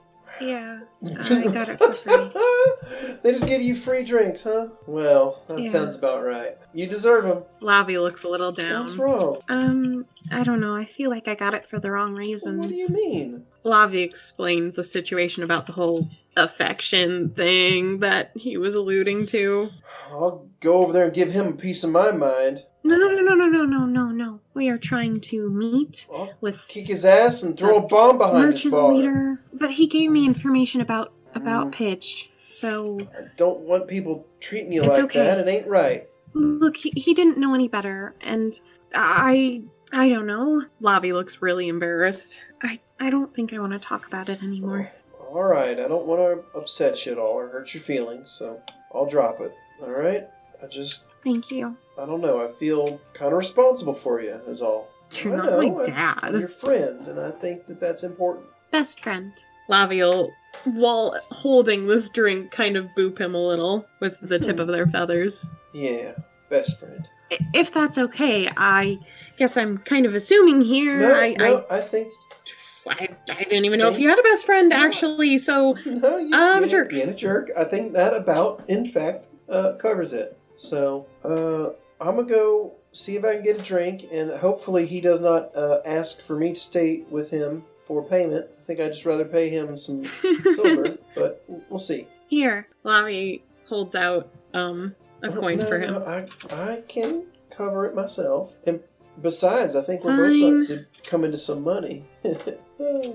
I don't really care. Well, I think it'll help us find your sister, so I True. think you should be pretty happy. While he's off at the bar, Lavi's gonna head over to Pringle and Lars's table. Ah, Lavi, it's good to see you again. Hello again, Oof. Lars. Hi, Pringle. Oh, hi there. It's real good to see you again. The feeling's mutual. She gives you a saccharine smile. Lavi looks over to Lars, a little too fast, smiling. Well, I wanted to thank you again, and it took me some time, but I managed to find the documents I needed in town, and I was able to get some money transferred, and, well, I wanted you and your friend Jupp to have this. He takes out a small chest and places it on the table and slides it over to you. I figure it's, well, it's no more than what you deserve. Lavi sets down their drink and kind of fiddles with the chest for a moment to open it. When I say a small chest, I mean it's basically what we consider a jewelry box in modern day. Yeah. So you pop the lid and open it up, and inside you find a couple of closed drawstring bags. Each one is filled with gold coins, and also in there you find a handful of cut gemstones. Lars, this is too much. I won't hear it. The two of you have earned this. He closes the lid of it. The two of you have earned this, and it is, well, it's yours. And I won't have you not taking this. It'd be very offensive. Well, I'll take this as long as Pringle was rewarded as well. She was the main person that got us there and helped us with everything during the rescue. Oh, well, of course. My girl is going to get, best reward that I can give. Good. I'm glad. Lavi nervously smiles at Pringle. Gives you, like I said, a saccharine sweet smile back. Well, Jupp's actually just ordering a drink. I thought he'd be over here by now. Lavi turns around to look for him. With the barkeep. Oh, jeez. I'll be right back, actually. Lavi gets up, And the leaving their chest. drink. Yes. They're still sitting there. Lavi gets up, goes over. Excuse me. And furthermore, I think that the quality of alcohol you are putting in these is Oh, Jupp! low at best. I feel like I could mix a better drink in my sleep, to be honest. Lavi grabs his arm and yanks at him. This man needs to be put in his place. He is treating his patrons like pieces of meat. and it ain't right. And I won't be Jupp, stop silenced it. about it. He kind of like... Jupp, please! I will claw your eyes out if you do not The shut up! barkeep seems like mostly amused at this. And he's like, well, very well. You're certainly entitled to your opinion. How about we settle it to a contest? Whomever makes the best drink wins. Wouldn't that be fine, Jupp Jupp? kind of swallows hard, and he's like, yeah, I'm fine with that. Okay, I'm gonna go sit back down with Pringle and Lars then. And Lavi goes to turn. Yeah, I'll be right with you, alright? Boy. Lavi goes back to the table. You find Pringle is talking to Lars and being like, Pa, it's been an awful long day. I think it's time for you to turn in, okay? You need your rest after all. And he's kind of grumbling in response as you arrive. Lavi looks at the chest and opens it up one more time. Because there were some shiny things in there. Yeah, like the stones. gemstones are beautiful. So Lavi's instinctively curious about that part. So they open it up again, just to look. Shiny gemstones. What kinds are in Just there? little things like rubies, emeralds, opals, sapphires. Okay. Little, like, some of them are bigger. Are they cut. raw or they're And some cut? of them are bigger than others, but Okay. you figure it's a lot of money worth of gemstones, for sure. Yeah, I'm sure Pidge would look really pretty with some of this on. Close it up, put it in their Mm-hmm. pouches, and then they go and sip their drink. So, you two are heading off to bed for the evening? Why, yes, we are. Well, I hope you both sleep very well. It was very nice traveling with you both. Thank you again for all of your hospitality. It's just okay. We're just gonna have a wonderful evening, and you have yourself one as well. Thank you. I'm going to go wrangle my best friend and hope he doesn't yell too much. Good luck.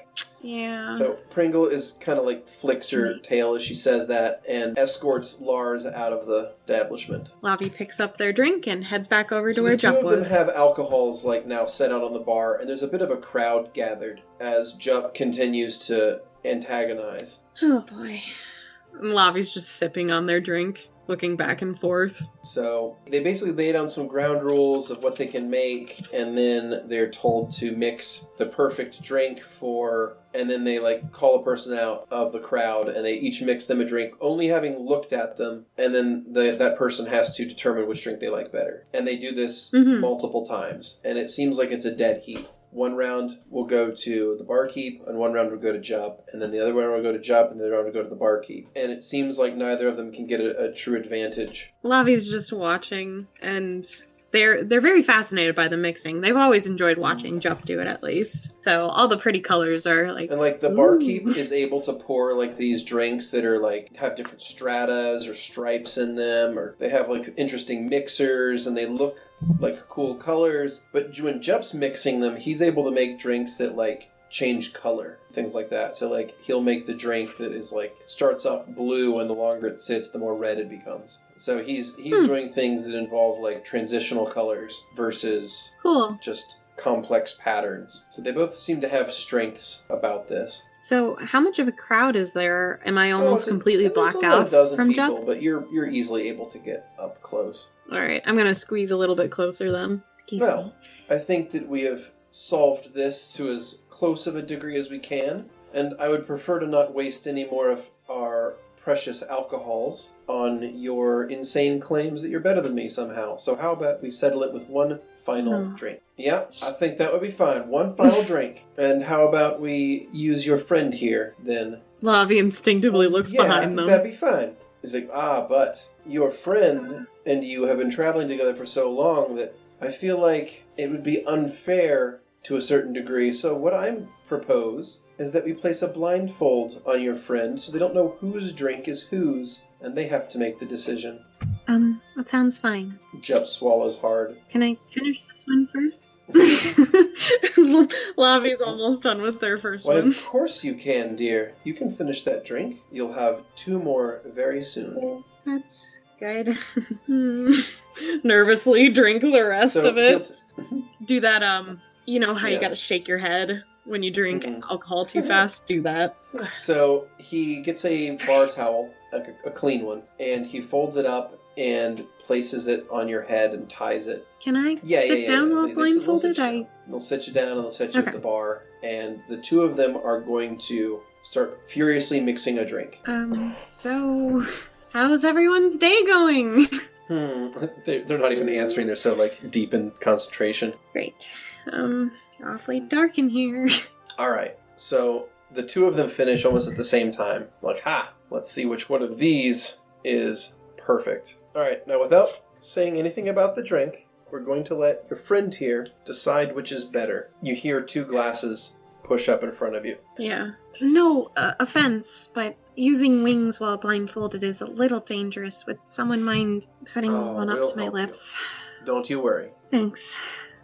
Alright, so the first drink, it has a fruit scent. It smells delightful. It is light and smooth and tastes of the richest cherries you've ever tasted. Okay. It's somewhat syrupy, a little bit, but it's cut with a different kind of alcohol to make it thinner. It's refreshing and delightful. Okay. The other drink That's nice. is like strawberry soda. It has bubbles in it that dance around in your mouth, and it Really? tastes like candied strawberries. I think Lavi smiles at the strawberry one. Well, they're both very nice. And you must pick a winner. The candy strawberry one. You hear like some people clapping. Thank you everyone. It was a hard-fought victory, but it is one that I am happy to have achieved. Can someone take the blindfold off of me, Jupp please? takes the blindfold off of you. The barkeep looks Thank you. not really that upset about the loss. He's still giving you a smile, but Lavi smiles back and Jupp nods seems their like head very at him. proud of himself. You fought a hard fight. It was my pleasure. He gives you like a little bow. Lavi will kind of take their wing up a little and nod their head back at him. Even though Jupp's off celebrating. They're just having a small conversation. Like, turned to the crowd, like waving and thanking them.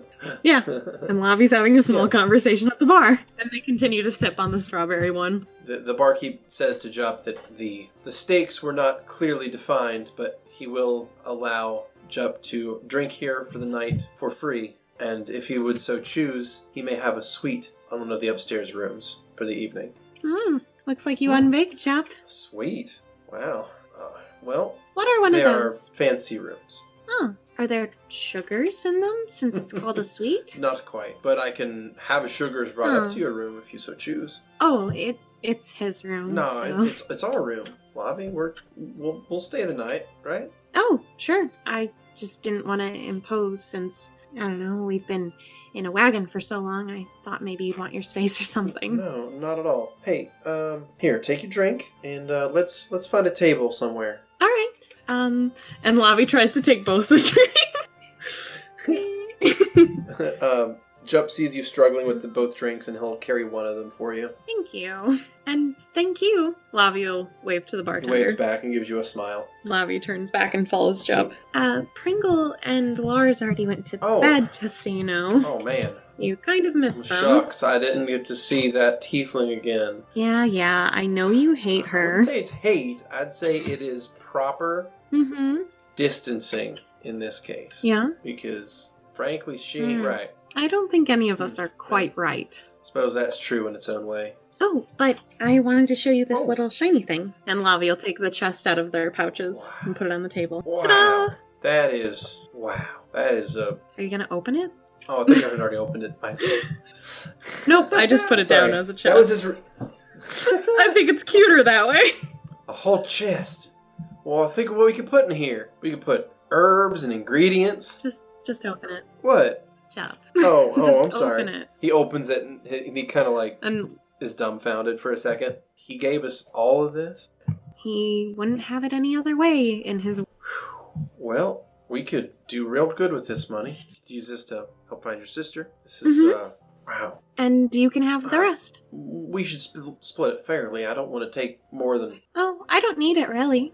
I mean, I don't want to... Let's just... We'll deal with that when we have to, alright? I wouldn't mind a couple of gemstones for Pidge to make her some jewelry. She'd probably look really pretty with some new earrings or a necklace. That'd be real nice. Me too. But they're all just kind of gemstones, not exactly my taste, so...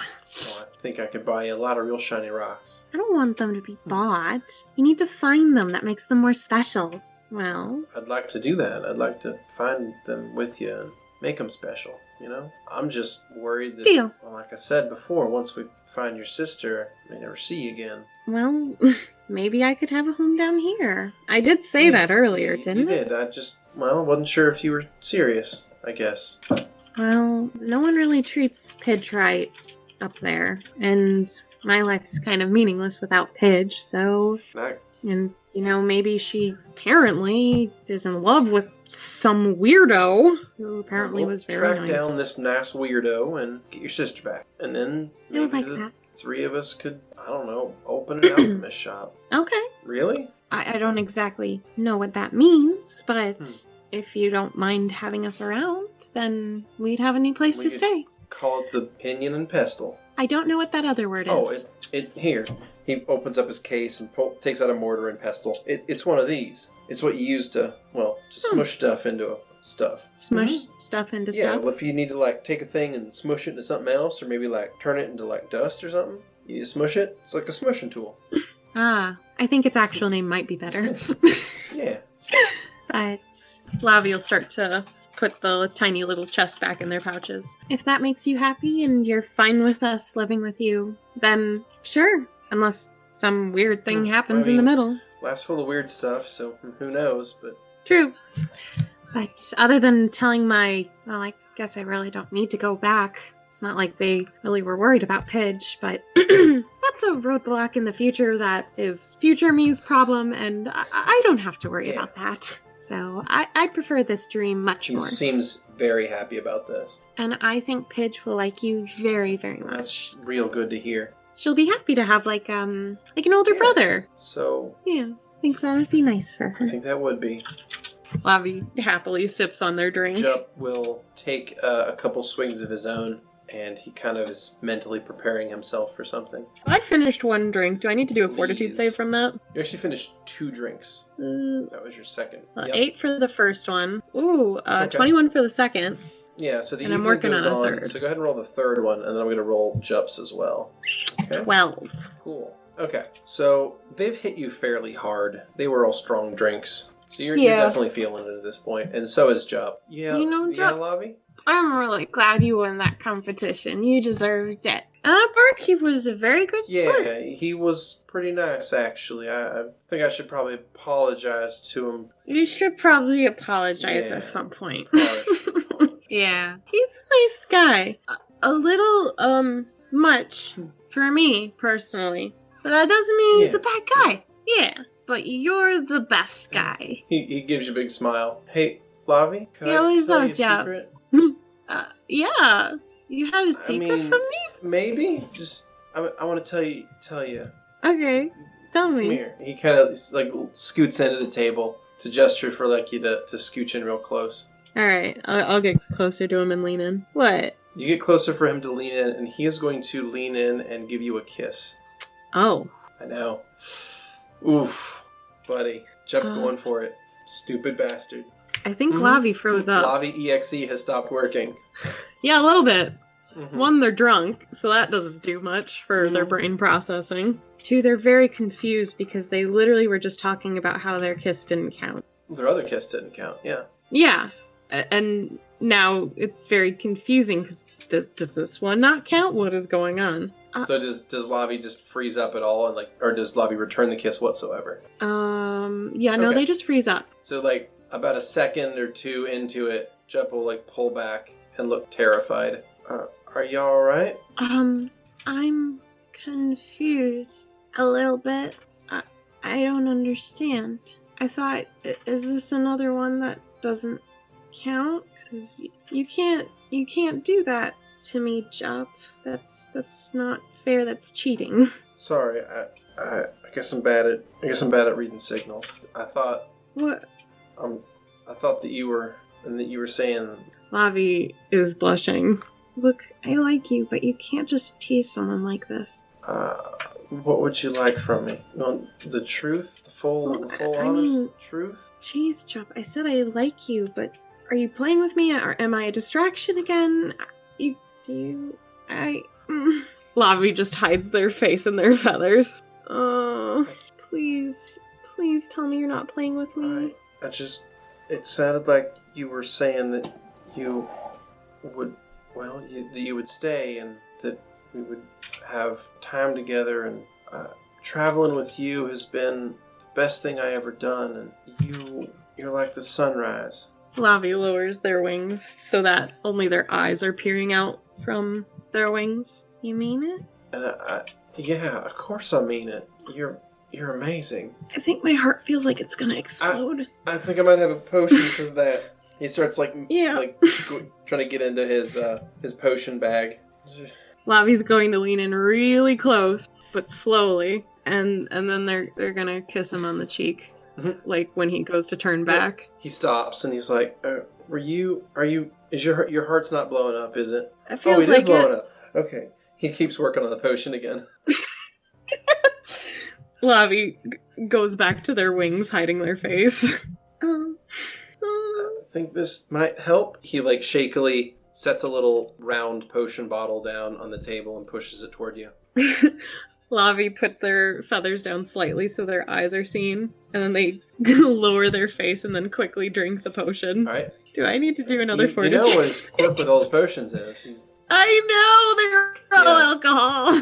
So, yeah, that's another one that hits you. But it also makes the room sort of stop spinning as much as it was. As weird as that sounds. And you feel more centered. It definitely seems to have, pulled you together. That's a little bit better. Mm-hmm. Yeah, that's there's a little some bit better. herbs in there that are supposed to help calm the nerves and all that. So I figured it would work out. Well, you already know that your drinks are the best, so... Well, I think you're the best, Lavi. I would argue with that and raise you that you're the best. Lavi looks very proud of themselves for a very stupid reason. I suppose I'll ask this time. Lavi, would you like a kiss? It looks like Lavi's trying to hold back a smile. Maybe. Because I know the first, two now have been kind of surprises, and you haven't really been able to react, and that hasn't really been fair to me, so I wanted you to... Yeah, Lavi's gonna lean forward and kiss him. This time he stops and freezes and doesn't do anything during the kiss. Yes! Yes! I got him! Bitch! He breaks the kiss, and he's like, that wasn't fair. I wasn't ready, and I wanted... Mm-hmm. Yeah, that sounds He very reaches familiar. across the table and puts a hand on either side of your head and pulls you in for a long kiss. We're just fucking... Well, I don't know. I mean, you haven't said if you were kissing him back this time or not. Oh, they got it. They did it. Yay. It only took them 4 sessions. You thought it would be sooner? No, I actually thought it was going to be longer. Jupp is very sweet on Lavi. So yeah. Jupp will kiss Lavi across the table, and when the kiss is finally broken, he sits down and he looks at you dead in the eye and he says, "So, I think I can tell you what it feels like now." A big stupid grin appears on Lavi's face. I think the feeling's mutual. Big stupid grin on Jupp's face now. And I almost want to say that is the perfect place to end this, but I am happy to continue. I would like to continue. They're cute. I like them. They make my heart go doki doki. They make my heart go meeko meeko me. No, it's there you go. Thank you. I'll make your heart go nico nico nee. Yeah, that's it. Let me die. Thank you, weeb. Fuck you. Yeah, that's it. Okay, so I was really hoping Pidge would meet you first, so this is a little awkward. I'm sure that Pidge is a wonderful, smart, perfect little sister, and it would mean the world to me to have her approval. So I want to meet her, and I want to help you find her. Good, because you're stuck with me. You mean it? Mm-hmm. Yeah, I'm not letting you go anywhere else other than with me. You got it. Cool. And, thank you for defending my honor, the bartender, even though it was unnecessary. I just don't like the idea of people casually asking you for things like that. I think it's demeaning. I think it's totally the wrong voice. I'm sorry. I don't like people asking you casually for things like that. I think it's demeaning. I think it's real demeaning, and I don't like it. I think It's fine. It's kind of adorable for my race. I mean, a lot of us are kind of breeders, so, What are you? Do you want kids? I guess. I don't really know, cause I've always kind of taken care of Pidge, so I haven't really thought about something like that. And I mean, I gave up finding a mate like forever ago, so.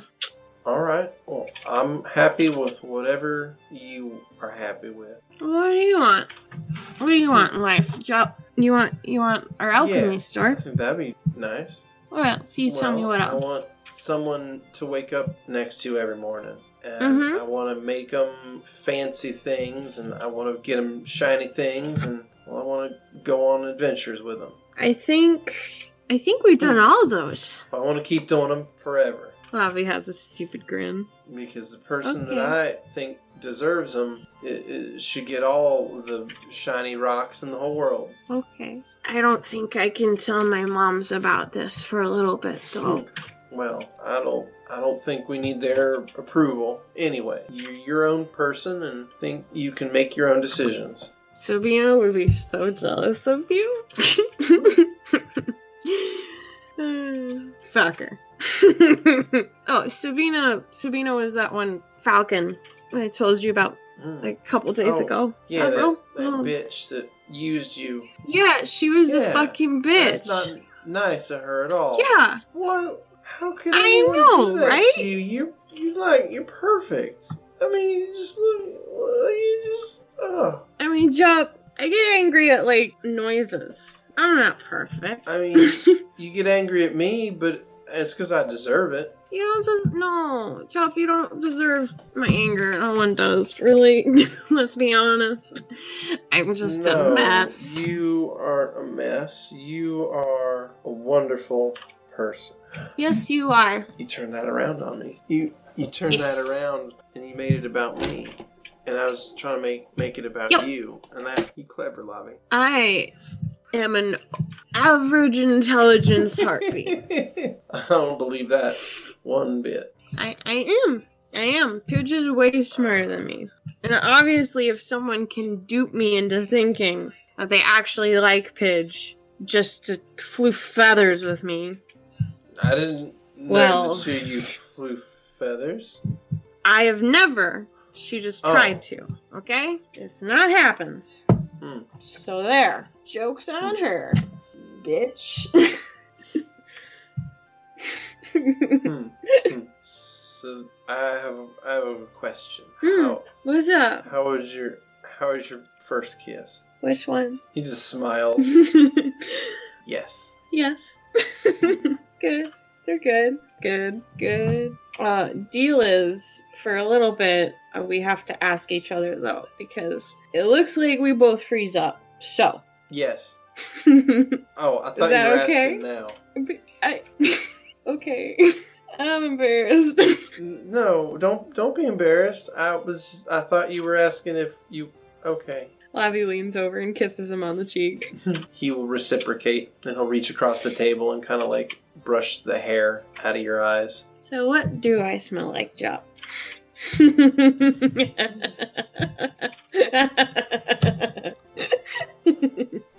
ever seen the sunrise on a perfect morning? And you smell the dew, and you know that the day is just going to be crisp and wonderful. That's what I smell like? Thank you. It's a lot better than we first met. You smelled like shit. Hey! No, it's the truth. You smelled like shit. And you bitch. Nuh-uh, I smelled like a princess. Princess covered in poo, I guess. I don't know.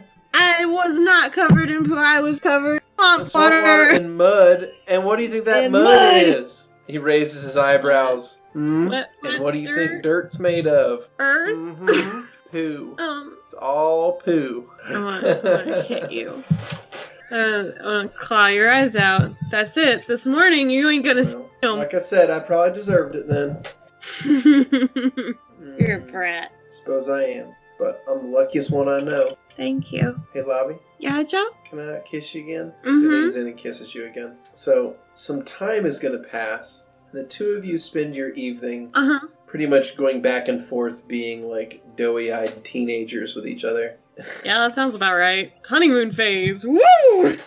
Eventually, Soul's over here like, yeah, like, I've already yeah, been bitch, through it, it bitches. gets worse, trust me. And soon you're gonna fall in love with another one, and then another Or one, another one! and one of them's just gonna die because he thinks he's sacrificing himself for the better And then it good. turns out it wasn't worth anything, because everything turned out worse because he died. Fuck. And Lavi's just sitting there like saucer-eyed, like, the fuck is this bitch talking about? Yeah. So time is some time passing. passes, and eventually the barkeep will come by and drop off a key to a room. Oh, I just thank you. I wanted to say that I was sorry for. It's like think nothing of it. You were defending your friend's honor. Lavi blushes. I can defend myself. Okay? The barkeep will give you like both like a little bow and a smile and leave you to it. Shit. I feel like kind of an asshole, right? We can apologize in the morning, Jupp. I think a sober person is a lot easier to take an apology from than a drunk one. Yep, that's wise words. You're wise. You know that? Oh, no, I'm not. So look at my stats. You're Nope. one of the wisest people I've ever met. Hey, Yeah? what do you think the suite's like? He says as he picks up the key. I don't know. I've Me never neither. been to one. Let's go find out. And have Lavi will hop off of the Mhm. bench to the table and kind of start hopping Alright. over to him. So Come on. he walks over and like happily joins you. Yeah, let's see. It says here it's on all the way up on the top floor. All right. I could fly you up there. You have been drinking quite a bit, and I think that Yeah, I've flown you while drunk that doesn't mean it before. was a good idea then or a good idea now. Chicken. Seems weird. Still. Knock Lavi's that walking up the off. stairs. You. He's gonna like move up and like try to like tickle your side. You did that. Lavi looks embarrassed as their feathers have all fluffed up at once. You puffed up.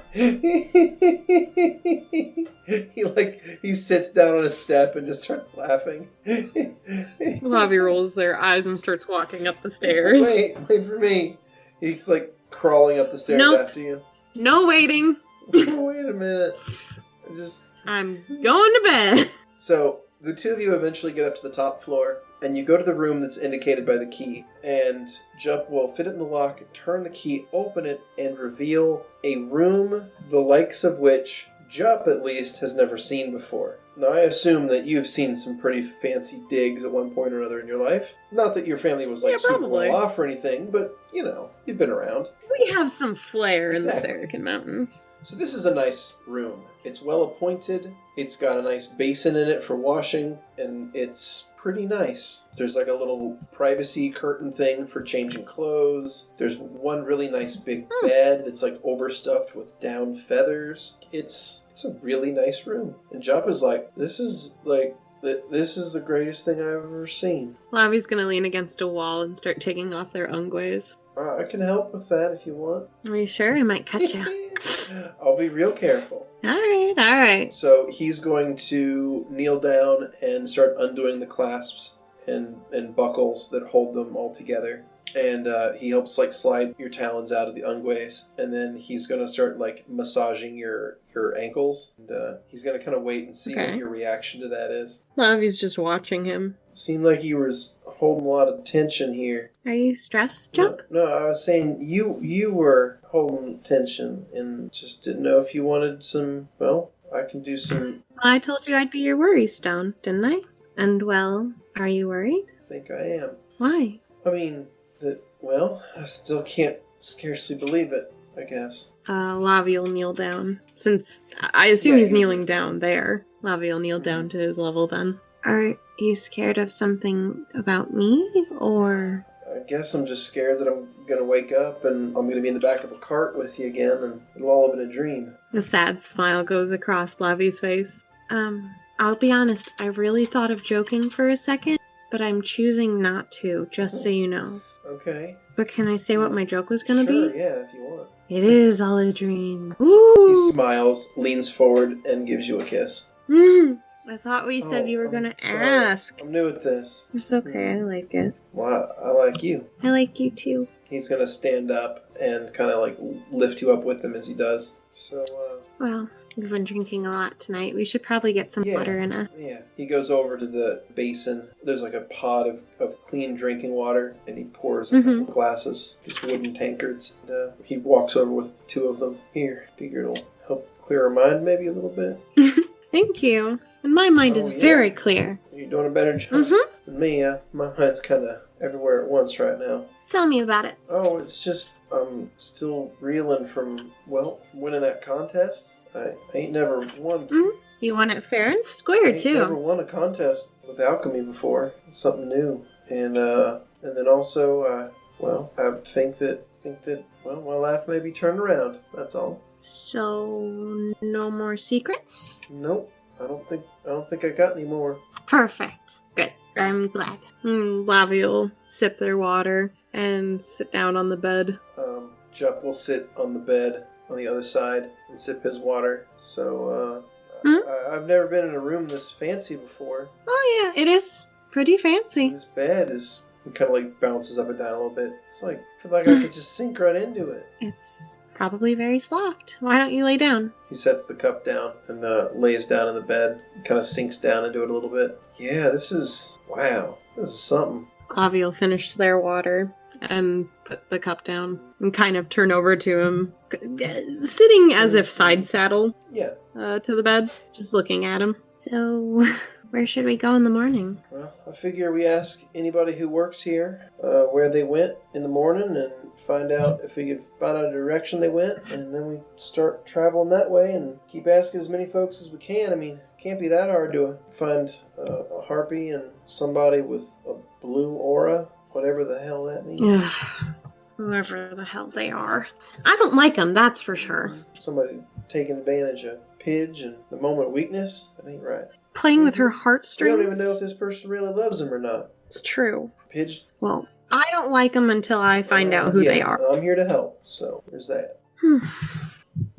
Lavi will kind of turn and lay themselves back on the It's bed. very comfortable. The mattress kind of pulls you in slightly. This is a good nest.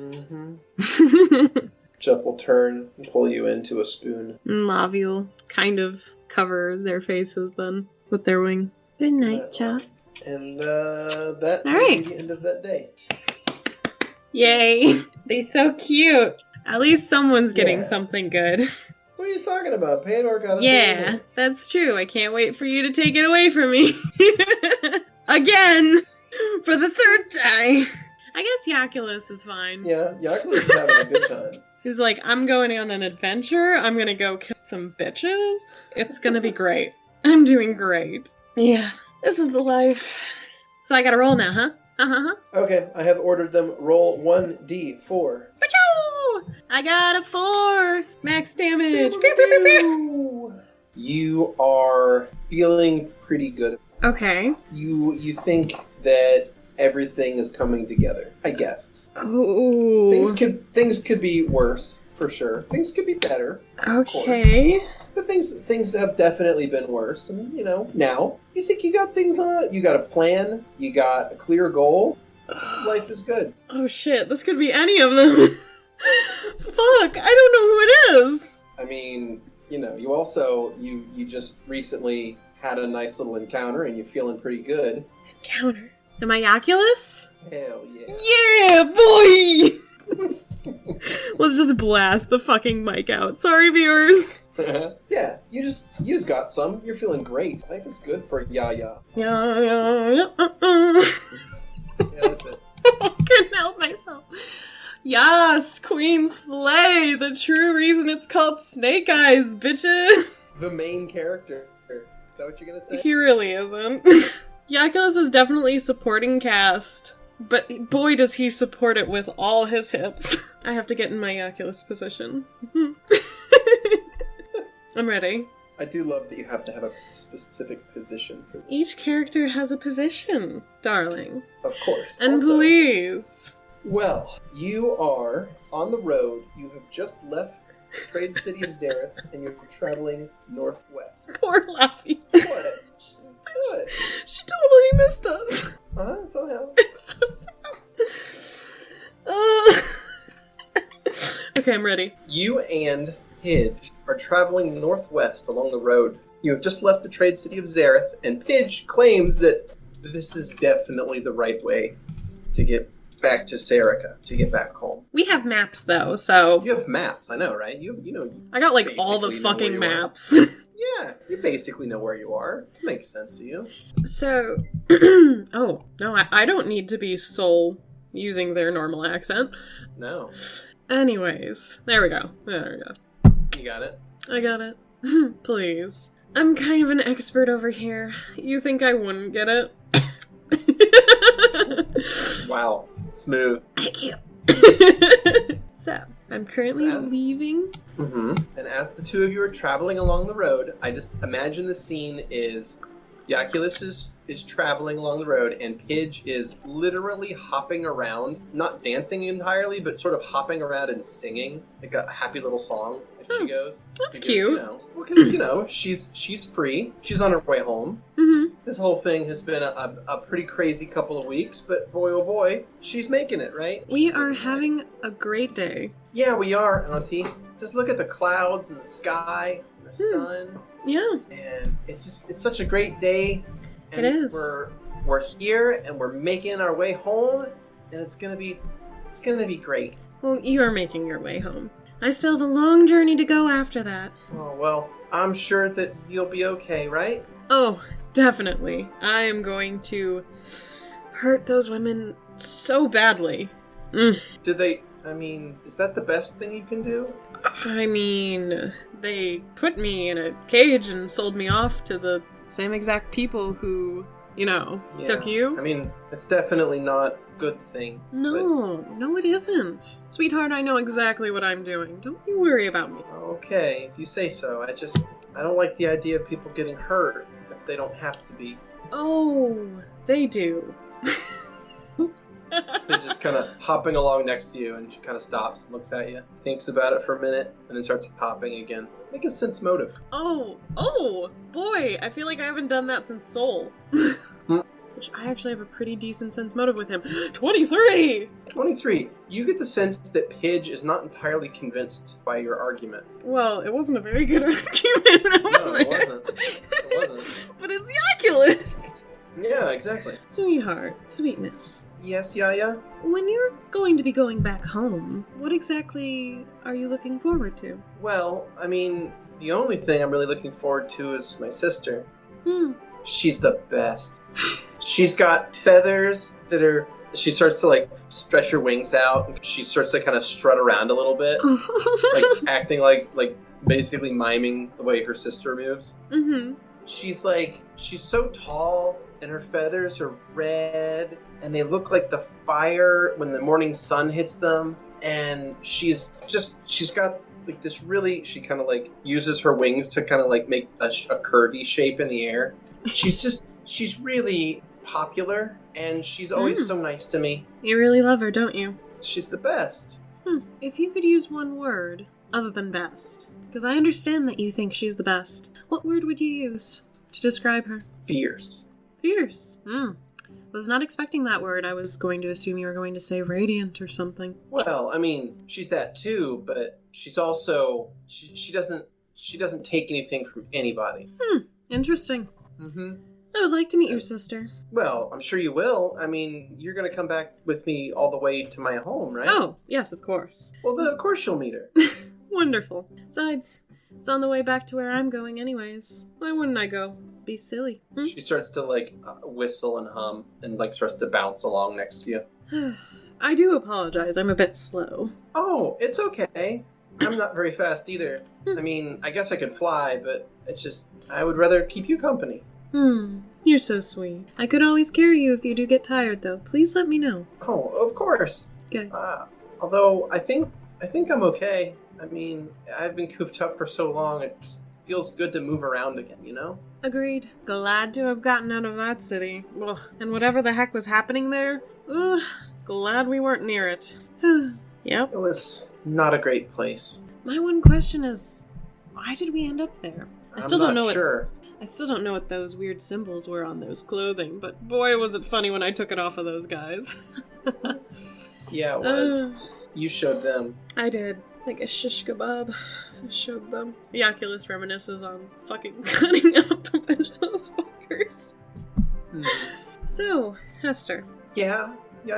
Have you ever been traveling past any time in your life? Oh, no. I always sort of stayed home and made sure that the household was in order. I mean, I'm better with bookkeeping than I am with actual travel. I mean, I'm pretty good at accounting. Keeping track of money, huh? Mm-hmm. Expenditures, interest, I mean, things like that. I'm pretty good at that. Really? Mm-hmm. So, in general, you're the smart one of your family? Oh, no. My moms are way more skilled than I am. They're really good at it. And they're also I just kind of trails off for a second. I just hope someday to make them proud. I don't know why you wouldn't. You're amazing. Okay, Hester? Oh, thanks for saying, but I don't think you know very many other Harpies. This is true. You're the first one and only one I've met. Mm-hmm. But doesn't that make my opinion better? If you say so. I believe so. After all, we are in this together. And what? Is your sister better at accounting than you? Oh, no. Lavi's never really been much for math. We'll see. You already have one up over her. Well, no. I mean, she's really good at getting people to lower prices, and I mean, she can talk people into things that I never could. She'd be a much better trader than me. But that's why we would go into business together anyway, and I would handle the accountancy, and she would handle all of the trading. We'd make a good team. Is that what you want to do eventually? Make a business together? She shrugs. I mean, it seems like it would maybe be the only option for me. Sometimes feel bad about it, though. What do you mean? I mean, Lavi could do so much more. I feel like she would be sacrificing her future for me. Have you ever asked her? No, because if I did, she would just say, "Oh, of course not." She puts on a voice. Oh, of course not. You're just the very best, Pidge. I don't think that she would tell me the truth even if I asked. Well, I'm sure there's a way we could make her tell the truth if you want. What do you mean? Well, there's spells and such in this world, right? I suppose so, but I don't think that would be right to do. It's my sister. I don't want to do anything. I mean, if you want the truth. I'm just saying. Okay, I think that's a bit too far, though. Alright.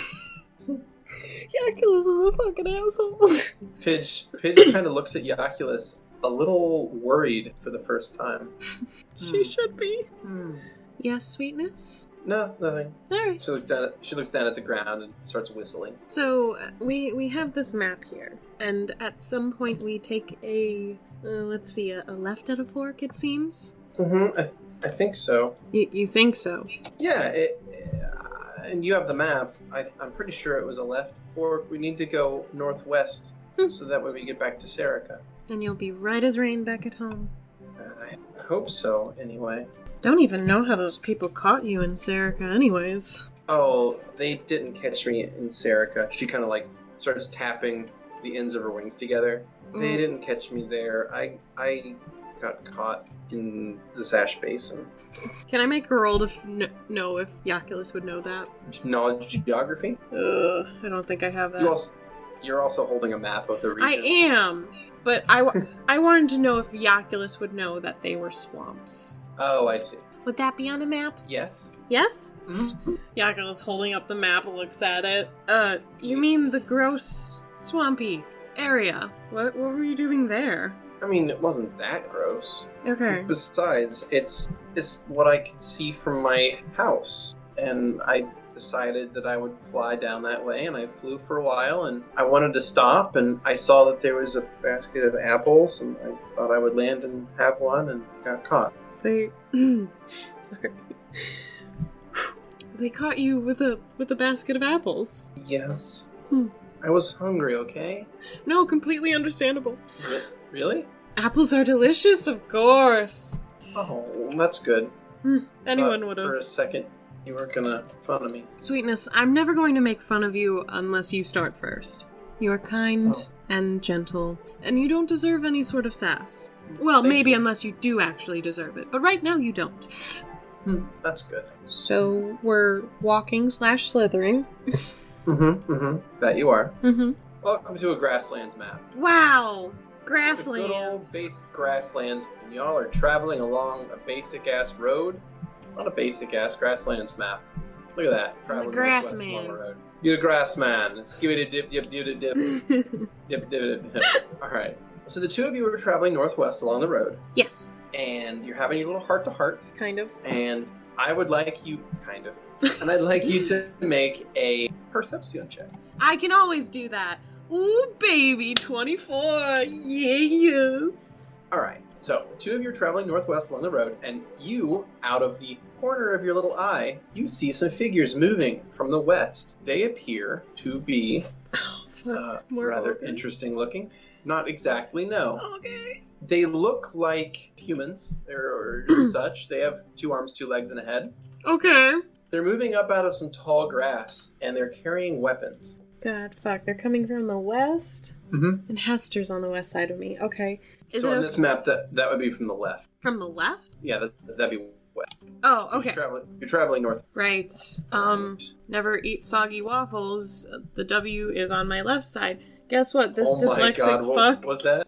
never eat soggy waffles. I've never heard that. What? I've never No. heard that. No. You've Never. definitely heard this. You had to No, have. I haven't. Never eat soggy waffles? Yeah, north, east, southwest. Never eat soggy waffles. And how do you know which way to go around the circle? Because in my brain, I see it go to the clockwise. Oh, okay. I see a lot of pictures in my head. I like that. That's But I get my left and my right, and my east and my west confused if I don't do that a lot. So, I'm fine where I'm at. I'm glad that Hester is on my right. coming out from the west, out from the tall grass, you see a party of people, weapons out. They have deep blue skin with sort of like reddish highlights. Mm-hmm. They have reddish eyes, pointed ears, and large fangs coming up from their bottom jaw. Sort of tusk-like. All armed with what appear to be bows and melee weapons. Along with them, there are also 4 smaller creatures. These are similar in that they have humanoids, but they also have the same sort of colored eyes, and they Okay. also have pointed ears, but their ears are pointed out to the sides instead of pointed back and up like an elves. Theirs are pointed out and sort of downish almost. Mm-hmm. And they're smaller. They're small-sized creatures, and they have kind of large needle-looking teeth instead of like fangs. like Yeah. the other guys did. They look fucking disgusting. A goblin fan's gonna come in and be like, hey, How they're dare cute. Do not besmirch the chosen people. There's a lot of, like, fucking goblin fanatics nowadays. Yeah, it's disgusting. They all need to burn. Jesus. Anyway, Okay. yeah. Yeah. I mean, Just the hard truths with Beardy right now. Whew. that's how it goes. All right, and then the last one is, along with those, there are 4 goblins, 3 hobgoblins, and with them are also 2 of these creatures. The fuck? They're about the size of a dog. That's a But rat. but they look like they're a weird mix of a dog and a rat. They have a very rat-like head, and they have a long, whippy tail. And they're padding up alongside the other group. Wow, so glad. So glad right now. Mm-hmm. Oh boy. So, just to represent them on the field here, I'm going to go ahead and lay down some tokens. Not even a sneak attack from me. Jesus, okay, that's a lot more than I thought there was. Oh god. Fuck. No, there's more. There we go. All right. Oh. So they're going to pop out of the high grass there, and they seem to have been waiting in ambush on the road here for a while. And one of the blue-skinned, taller ones calls out. He is going to speak in Villish. best abilities. Well, I just learned it, so it's good. It's good. Call out and say, "Travelers, stop. Wish to have conversation." Sure. As long as you put away anything pointy or scary looking. I have a small compatriot and she just gets scared so easily. Pidge is already, like, visibly shaking. Yeah. Like, she's got, like, the wobbly knees going on. Oh, baby. What do you wish to speak of, dearie? The goblins all, like, the smaller creatures, the actual goblins, they're like looking around at each other and they're like chirping excitedly in a language you don't understand. Fuck. And the hobgoblin is like listening to them and like looking back at you, and I would like you to make another perception check. Oh boy. Perception. Mm-hmm. Ooh, that's a 13. Gotcha. Okay, so you don't really notice what's going on, but they're like, "You have been sent to us." Oh, are you another worshiper of me? The hobgoblin looks to the goblins and looks back at you, and he nods. Yes. I see. And is there something you wish for me to bless? Oh, yes. Yes. Much for you to bless. Ah, well, I don't have a lot of time, so if we could do this right now, that would be great. So he's going to nod, and he's going to take a step. He's going to walk up to you. And he puts his bow away, and he's like looking you over, and he kind of is just taken sort of in awe of your form. He's like, "Oh, Jaculus yes. will do a hair flip." "You are sent by divines." I am. Jaculus, two of his lower arms are currently behind him. Mm-hmm. They are pretty much at the ready in case he needs to use a couple of his short swords. Mm-hmm. But it looks like he just has them folded behind him politely. Yeah. So. Yes. Much for you to bless. Oh. Many gifts to bestow upon you. Oh, so sweet. Come, to War Chief. Like I said, I do not have a lot of time. Can he come to me? The hobgoblin looks at you without comprehending completely what you're saying. You come to War Chief. Many blessings. And after I'm done, I'll just head out, right? Worships. Many blessings. For today only. Blessings on today. Yes. He nods and said, "Blessings on today." Okay, wonderful. He reaches into one of his pouches and he takes out some dried fruit and offers it to you. Oh, thank you so much. You're too kind. They look like apricots. I guess I'll shrug and take a nibble. Jaculus isn't really one to be suspicious too often, god damn it. Okay. You take the apricot from his hand and you take a bite of it, and it's pretty reasonable dried apricot. Yeah. May my compatriot have some? Pidge is just standing there, like, shaking. "Oh, yes, here." He holds out a handful of dried fruit. Pidge, like, hops over, a little bit afraid, and then kind of swipes all of it from his hand. Mm-hmm. Starts, like, just noshing on it. Yeah, I figured she'd be hungry. Pigeons. Fucking pigeons. That was so much for Jaculus to handle constantly. Well, it looks like she likes it, so let's go see your chief. Let's make some great blessings on this day. Good. Mm-hmm. Many blessings. Yes. Blessings on today. And only today. He doesn't seem to catch that part. Okay. So the other, like, he starts, like, walking and guiding you along. Like, he's making, like, follow me gestures. Okay. As you're walking, the smaller creatures, the goblins, will come up to you and, like, start looking at you and sniffing at you and Pidge. Mm-hmm. I think Jaculus is gonna hold Pidge at this point. Yeah, Pidge will hop onto your back, probably. And with a couple arms, still two folded behind his back, one holding Pidge, he'll have one out to reach down in case they want to touch his hands. Mm-hmm. Because he's used to this kind of a treatment. Mm-hmm. To a certain degree, yeah. To a certain degree. And my gut says run, but he's a fucking snake, so he can't even run! Alright, so they take you off the road and start taking you west. And the terrain changes relatively quickly. It goes from being like sort of a grassy plain. So you got a little bit further north, and then you ran into these guys, and now they're taking you west. And it goes from being kind of a rolling grass rolling grassy hills Mm-hmm. and fields. You start to go down into a valley. This one's dotted with small forests, and at the base of the valley, running across it from the northwest to the southeast, is a large river. So it's this really nice river going from the northwest to the southeast, and it is a fertile-looking river valley. Like I said, dotted with small clumps of forests. And you enter one of these clumps of forest, and you see as you travel in a bunch of these like weird like fetishes, I guess is the best way to put it. Like these things made of sticks and rope tied together, and they have like different colors and paints on them. Okay. Make another perception check. I'm already scared. Oh boy, an 8. Wow, you are not fucking perceptive at all. Okay, in that case, Shut up! You miss it. You miss the clues again, Oh, and you no. are taken into this little forest. What about Pidge? Pidge is like hiding along with you, or do you want Pidge to make the roll? Yes! Okay, hold on. Huh. Okay, Pidge has no Pidge has no perception check, so let me just make a list. Oh, great.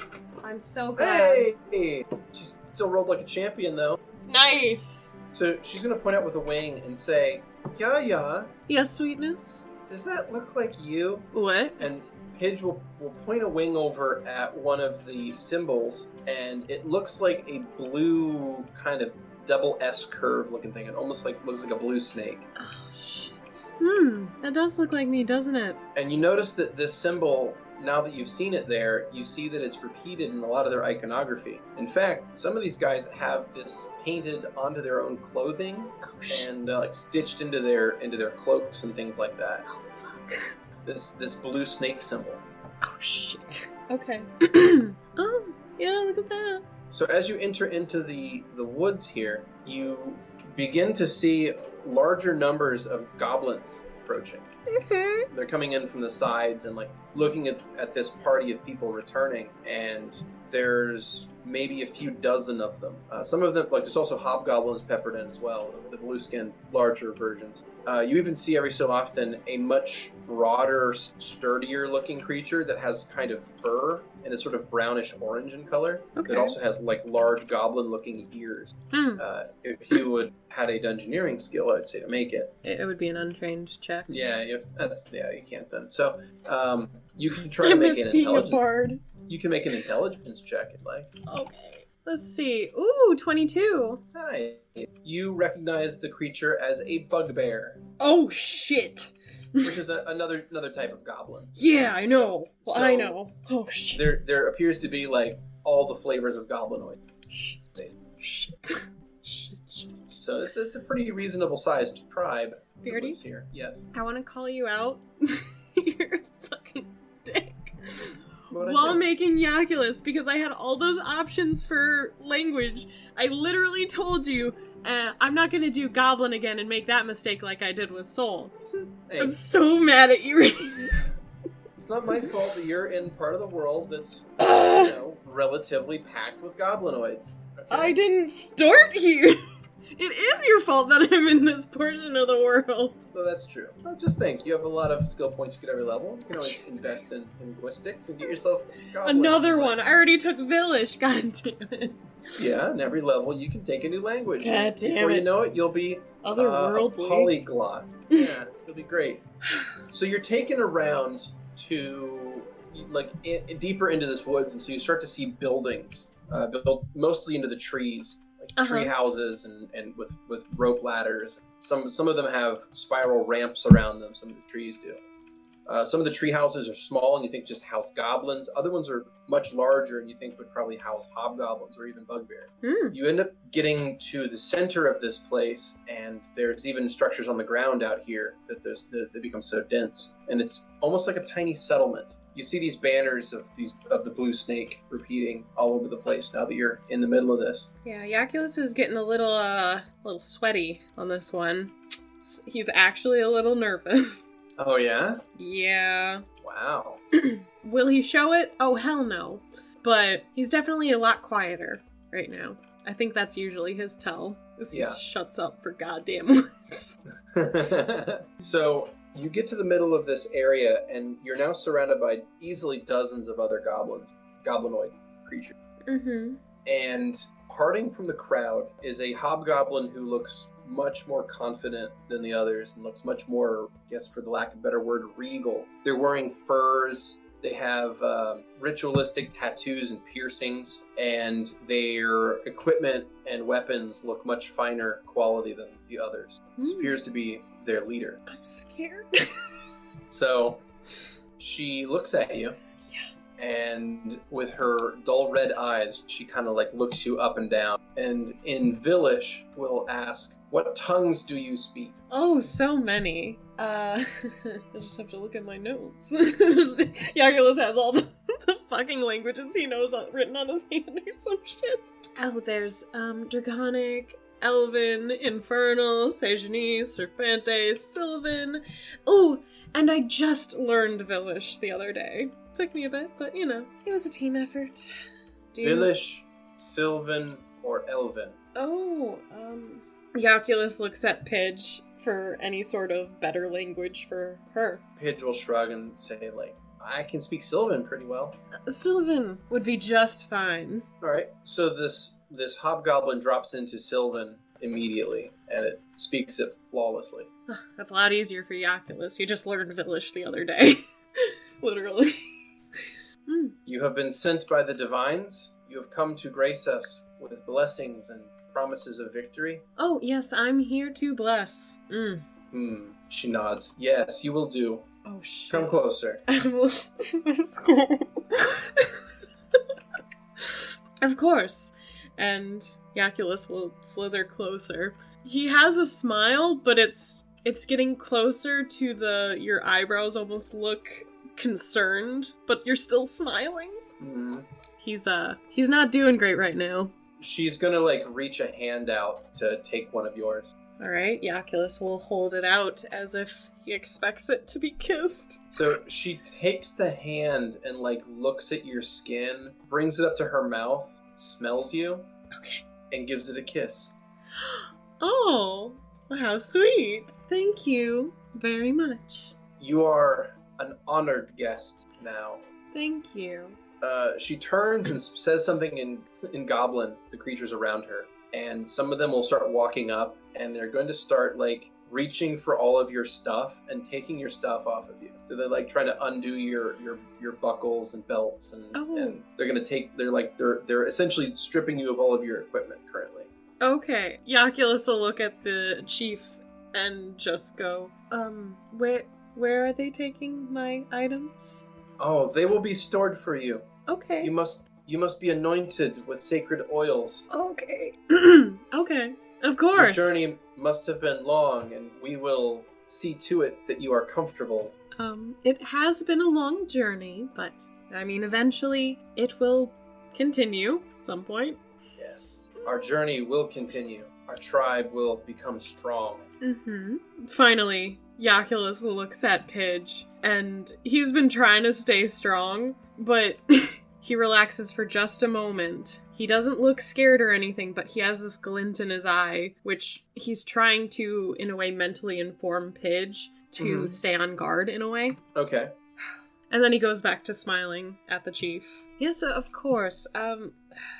My compatriot can be with me, of course, right? Yes, your messenger can stay with you.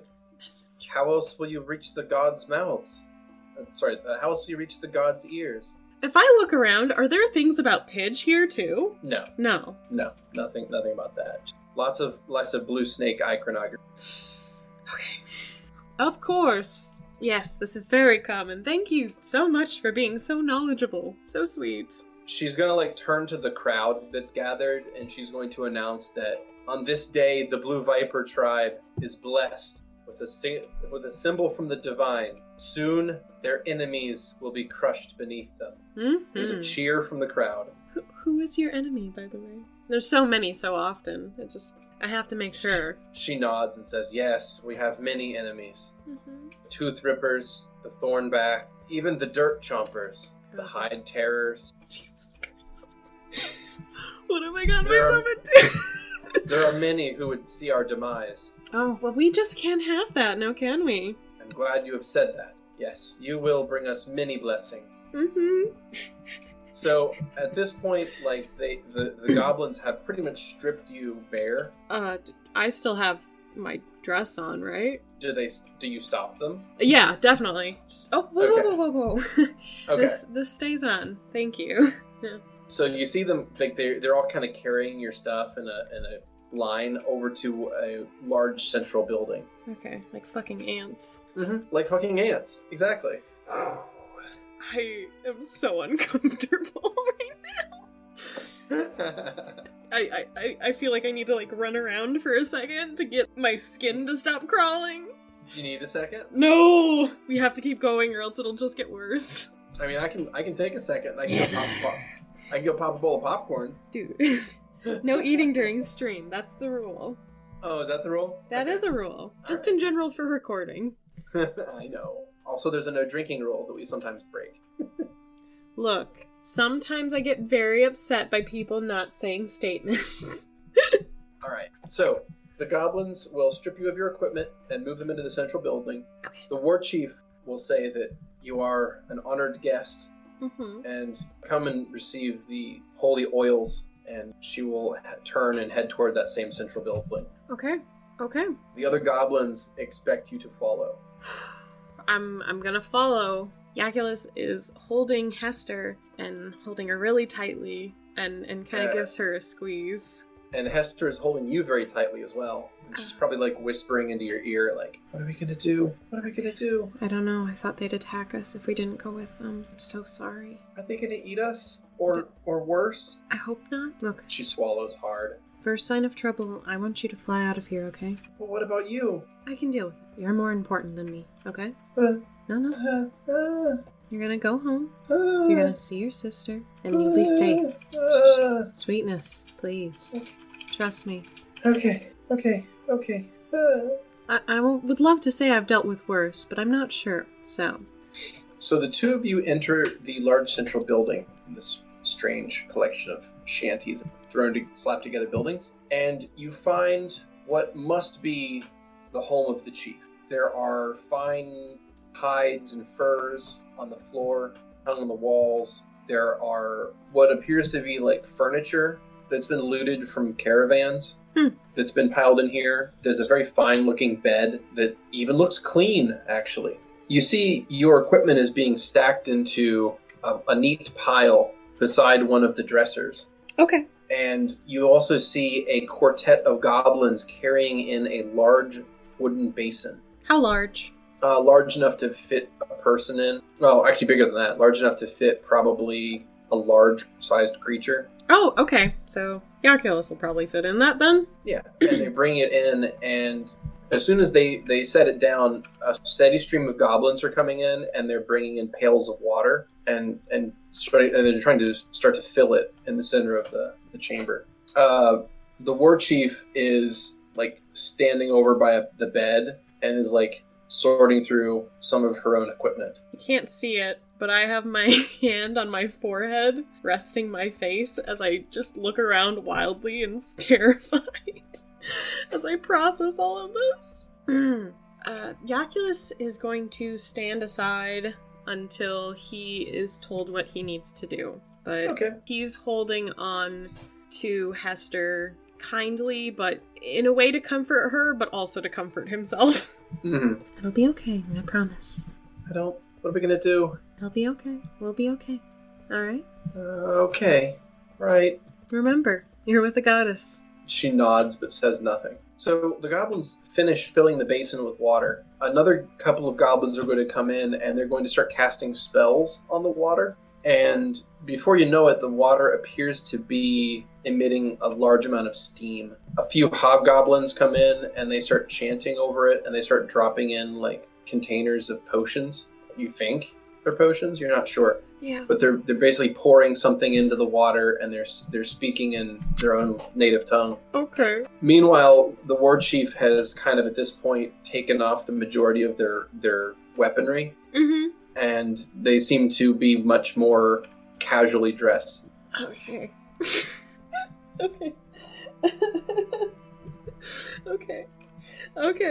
Okay. So, symbol of the divines, what shall I call you? Oh, you can call me Yaya. Truly? Oh. That is such a simple name? Well, my full name is Jaculus, so... Ah, Jaculus. Yes. He gives a quick side-eye to Hester, because he just only introduced himself as Yaya. Mm-hmm. So you give a side-eye to Hester, and you kind of see like a weird expression of kind of confusion mixed with hurt on her face. Yeah. Very well then, Jaculus. You will be anointed in the most sacred of oils and incense we have, bathed and cleaned, and treated as a honored guest. Wonderful. So glad. Thank you for your hospitality. It is you that we should thank. The blessing of the gods will make us powerful as a tribe. Oh, shit. I'm sure I will. So, True. let's get that bath going. Alright, at that point, the war chief is going to nod and ask if your friend needs to wait outside.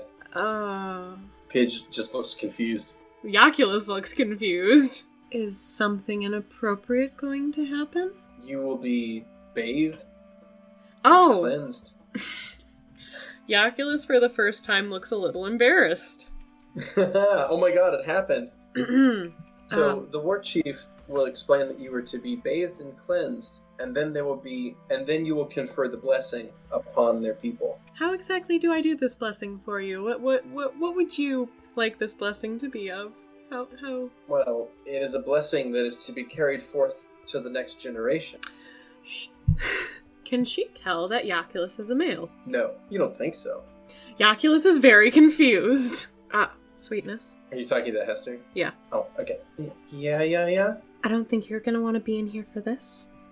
Where should I go? Is there a safe place for my compatriot to be while she waits? Of course. Messenger of the Divines is an honored guest. She will be fed and kept warm by the fire. Is that okay with you, Hester? She kind of like looks at you and kind of gives you like a shrug as if to indicate what choice does she have. Yeah, okay. So Jaculus will give her a quick, tight hug before letting her down.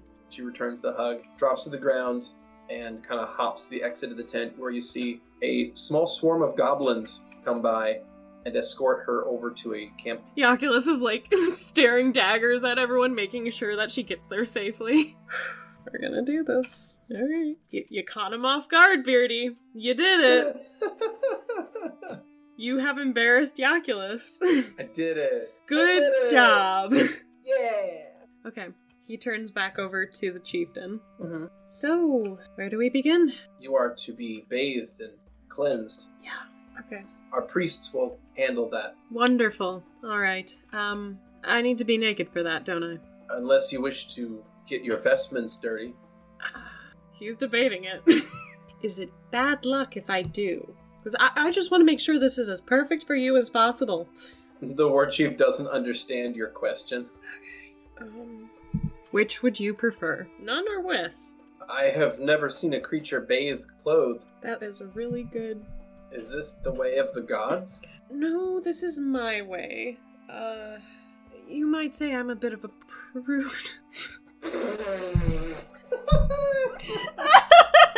Oh, I think that's a bluff check. Oh yeah, it is! I think that's a big enough lie that's going to require a bluff check. 16? Oh no!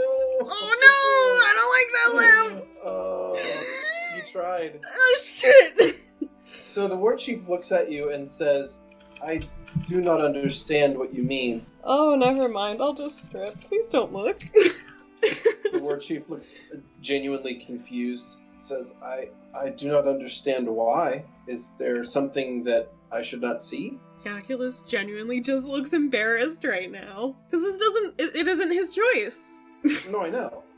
It's So, crazy. He hates this. Yeah, it's the worst. Shit. Fucking hate it. God damn. Jaculus just turns around and takes off his dress and instinctively covers his chest with his arms. Mm-hmm. Alright. Then he turns back around. Mm-hmm. He's got good muscles, though. He looks good. Oh, yeah, of course. So the chief will indicate that the basin is prepared for you. I'll slither in. Yeah. So I mean, all things considered, Yeah. the water temperature actually is really nice. That's good. It's actually kind of nice, and that's a thing. This has been quite the day. Yeah, I mean, you thought you were gonna get killed, and then suddenly they're like, no, we want to worship you. So that's a fun Jaculus change. doesn't like this. He wants a different kind of worship. And even still, it was more for his amusement whenever he was originally. This one is not right. This is not up to code. This is not okay. This is so not cash money. This is not cash money. So the priests, which there are 3 of them, are going to kind of gather around the basin, and they are going to kind of either they're going to be chanting in their own language, kind of under their breaths, Okay. and they're going to be doing things like reaching into the water and kind of trying to massage you. Okay. And the whole situation, the whole scene is honestly kind of weird. Yeah. You're not really sure what to do about this, but they've kind of got you in a weird situation here. Is the tent front still kind of open? Mm-hmm. Yeah, tent front's still kind of open. Jaculus just keeps staring out there, making sure that Hester's at the fire. Okay. You can't see her from I the can't angle. see her? No. Oh, he's getting so nervous. Yeah. He's fidgeting a lot, but letting them do whatever they need to. Yeah. And they're mostly just kind of, trying to figure out things. No. They're trying to clean you up mostly. Yeah. Okay, awesome. Cool. Which, I mean, you probably could have used the bath anyway. Look, I'm glad to be clean. Don't get me wrong. My scales need to shine every day to prove to everyone how amazing I am. Mm. But it's a bit nervous right now. Okay. So that is going to progress, and Okay. basically those 3 are going to do things. They're going to clean your hair. They're going to clean your face. I assumed you're wearing your cosmetics. Yeah, Or you're Jaculus wears makeup normally. Okay, so they're going to wash your face off, but then they're also going to reapply makeup to you again. Aw, that's so sweet. I hope it looks good. I mean, you can't really tell. No, I can't. But the situation comes to a point where they complete their duties, and they all kind of bow, and they all leave the tent, the circular building. Okay. And you're left alone in there. Okay, I'm completely alone? Yeah, the war chief had already left. Okay, I guess I'll get out of the basin and start to dry off then. Okay.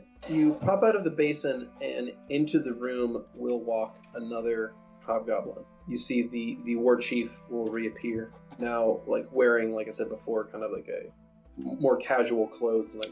She's not in her battle armor. Yeah. And she says that, I take it that the priests have done their work? Oh, they have. They were so lovely. And kind. So sweet. Good. And are you prepared to bless the tribe? What kind of ceremony are we doing? Well, it is said that the messenger of the gods would arrive in the form of our sigil and bless us with strength for our struggles to come. Okay. And this blessing would take the form of a new generation of powerful warriors. Mm-hmm. Is that correct? Sounds about right. Normally, when I bless things, I just lay my hands on people and there's a small ceremony, but what exactly are you thinking? Does that sound right? Or? Well, the legend goes that a new generation would be birthed from the blessing. Oh, good. Are you not prepared? We can take care of you for as long as you stay here until you complete the blessing. You will be treated well and pampered until the blessed day. Gosh, I feel like Jaculus is getting fucking outed. Jesus. There might be, one small itsy-bitsy problem with my anatomy compared to what you think it is. I do not understand. You are a being sent by the divines. Surely you can intermingle with us lesser creatures. Oh, I can. Just maybe not the way that you think I can. And Jaculus slowly just turns around. He doesn't have his dress on, so just bare chest. There's obviously no breasts there. And well, no, but at the same time, yeah, they don't expect there to be because you're a serpent creature. Yeah. Typically, reptiles don't have. Yeah, I know reptiles don't have tits. Okay. Look, he still has the upper torso of what would be considered a more human-like creature. That's true. But these guys have also never seen a Serpentes, so they don't really know what to expect. So my parts might be opposite of yours. Jaculus just has his face in his hand currently. He's embarrassed. I understand. Then wait here. So the war chief will leave and come back with another hobgoblin. This one appears to be about half her age, but still looks similar to her in the face. Mm-hmm. She has leather armor. Her hair is done up into what it looks like dreads, basically. Mm-hmm. She has wrappings on her forearms for protection. She looks very well muscled. Cool. The war chief will walk in and say, "This is the heir of our people. This is my daughter." Jaculus is nodding. She stands there and she kind of like looks to her mother and looks to you. And I'd like you to make a sense motive. Oh boy. Because I'm doing so great right now with those rolls. Oh, 22. She looks pissed. Oh no. She doesn't have to. It is her choice, of course. So at this point, the war chief will say that the divines will surely bless us. And she's going to bow out of the room and she's going to close like this large, almost barn-style door on the building. Jaculus' jaw had fucking dropped the minute she left. She didn't even listen to me. She bows out of the room, she closes the door, and leaves you in here with the other hobgoblin. She stands there with her arms crossed, looking at you. You don't have to do this if you don't want to. What? Did your mother tell you anything? She told me that I was to become some sort of vessel of the divine blessing. Okay, what she didn't tell you is that I have male anatomy parts, apparently. Oh, she mentioned this. Okay. It is one of the reasons why I feel like I can break someone in half right now. I don't blame you. You really don't have to do this. I don't intend to. Okay, cool. Unless you are some sort of magical being that is going to beguile me otherwise. Think not the thought. I would never do that to someone who is unwilling. That is not my style. This entire thing, she kind of like gestures one of her arms at the basin and you and like the comfortable looking bed. It's like, this sickens me. Jaculus is rubbing his temple. I'm gonna put my dress back on. Excuse me. He turns around and goes to his items and starts putting his dress back on. If it makes you more comfortable, fine. I do not see the purpose of it. You seem to have nothing to cover up. Jaculus looks back embarrassed for a moment. I just prefer being this way.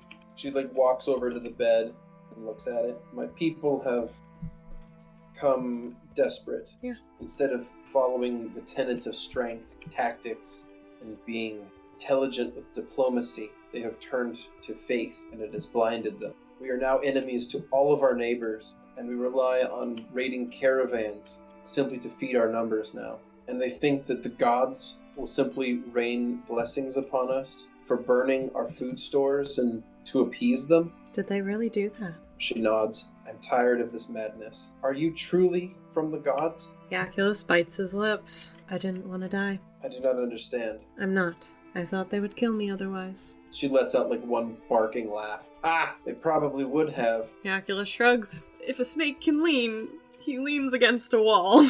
What are you called? Jaculus, but my friends call me Yaya. She looks you up and down. Well, you seem to speak plainly and with truth in your words. I can respect that. It is good to meet you, Jaculus. It's good to meet you too.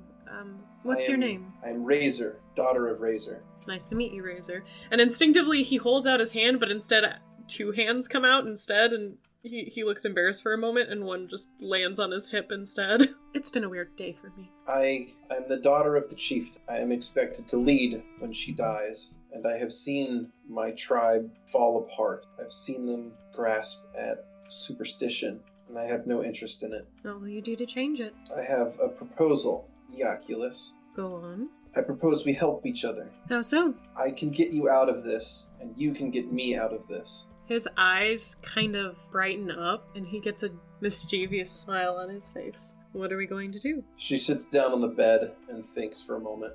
My mother expects you to bless me. Yeah. And then they will probably cook you and eat you. Oh, joy! Jaculus starts putting his hand on his forehead. Oh, God.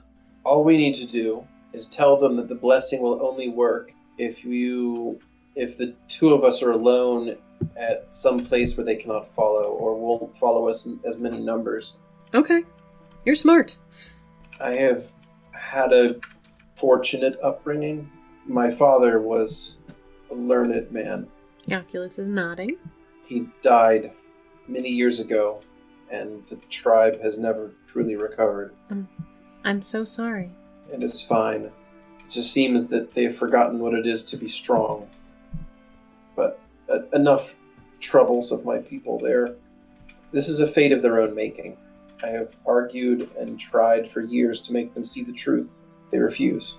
He nods. So, I'm gonna need Hester at some point, too. She needs to come with us. Of course. And then you help me escape this place. Sure. Definitely a deal. You deserve it. She stands up from the bed, kind of like looks you up and down once more, to try to like just judge you whether or not you're trustworthy, whether you're worthy of respect. She takes a step toward you. And like I said, she cuts an imposing figure. Mm-hmm. She's very heavily muscled. Yeah. And she kind of like looks at you, and she holds out a hand, but only the pinky is extended. And she says, "This is a tradition among my people. It is the most sacred of bonds." You bitch. Bringing it all back, huh? Okay. Jaculus looks at her hand, starts to pull up his hand and look at it with his pinky extended, and starts to move his forward. She loops her pinky around yours and says, "If you break this word, I will break your pinky." Right. Definitely won't do that. I promise. Good. Where did these guys learn this? Beardy. What are you talking about? This is old hobgoblin tradition. How the fuck is Soul getting around this much? The pinky promise has always been a hobgoblin tradition. Sure. Fucking liar! It's fucking wrong!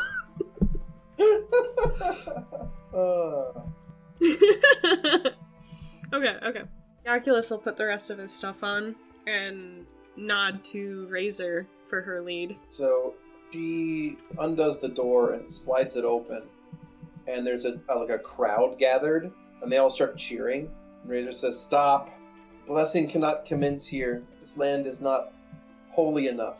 And some of the priests come up and start talking to her in Goblin, and she replies to them, and her mother's there as well, and the two of them talk for a little while. Jaculus is looking for Hester in the crowd currently. Like, just standing next to Razor, but... She's sitting over by a fire pit. There's like a pile of bones next to her. Okay. And she's like eating and like nodding as there's like a goblin like jabbering at her. A small sigh of relief that he knows that Hester's okay. So at this point, Razor is going to point to you, point to Hester, and then point to the north. The war chief is going to like think for a minute and then nod. And then Razor's going to walk over to you and say, "We must go north for the blessing to be commenced." Of course. Isn't that right? That is correct. Wouldn't have it any other way. And I will be fruitful? Of course you will be. This is the holiest of blessings, after all. And our tribe will receive many strong warriors from this blessing. Of course. Well, good. Then take me and make me yours.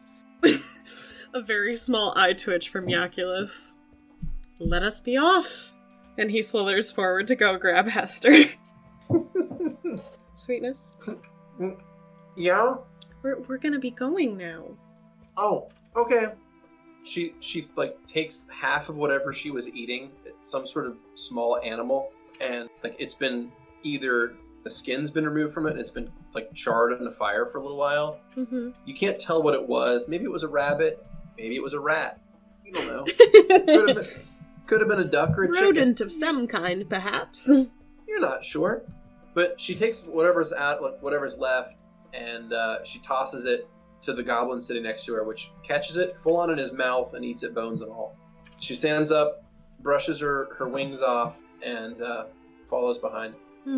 Jaculus right now is kind of leading the way, but slowly just side-eyeing Razor and nodding as if this is the right way. Okay, we're going the right way.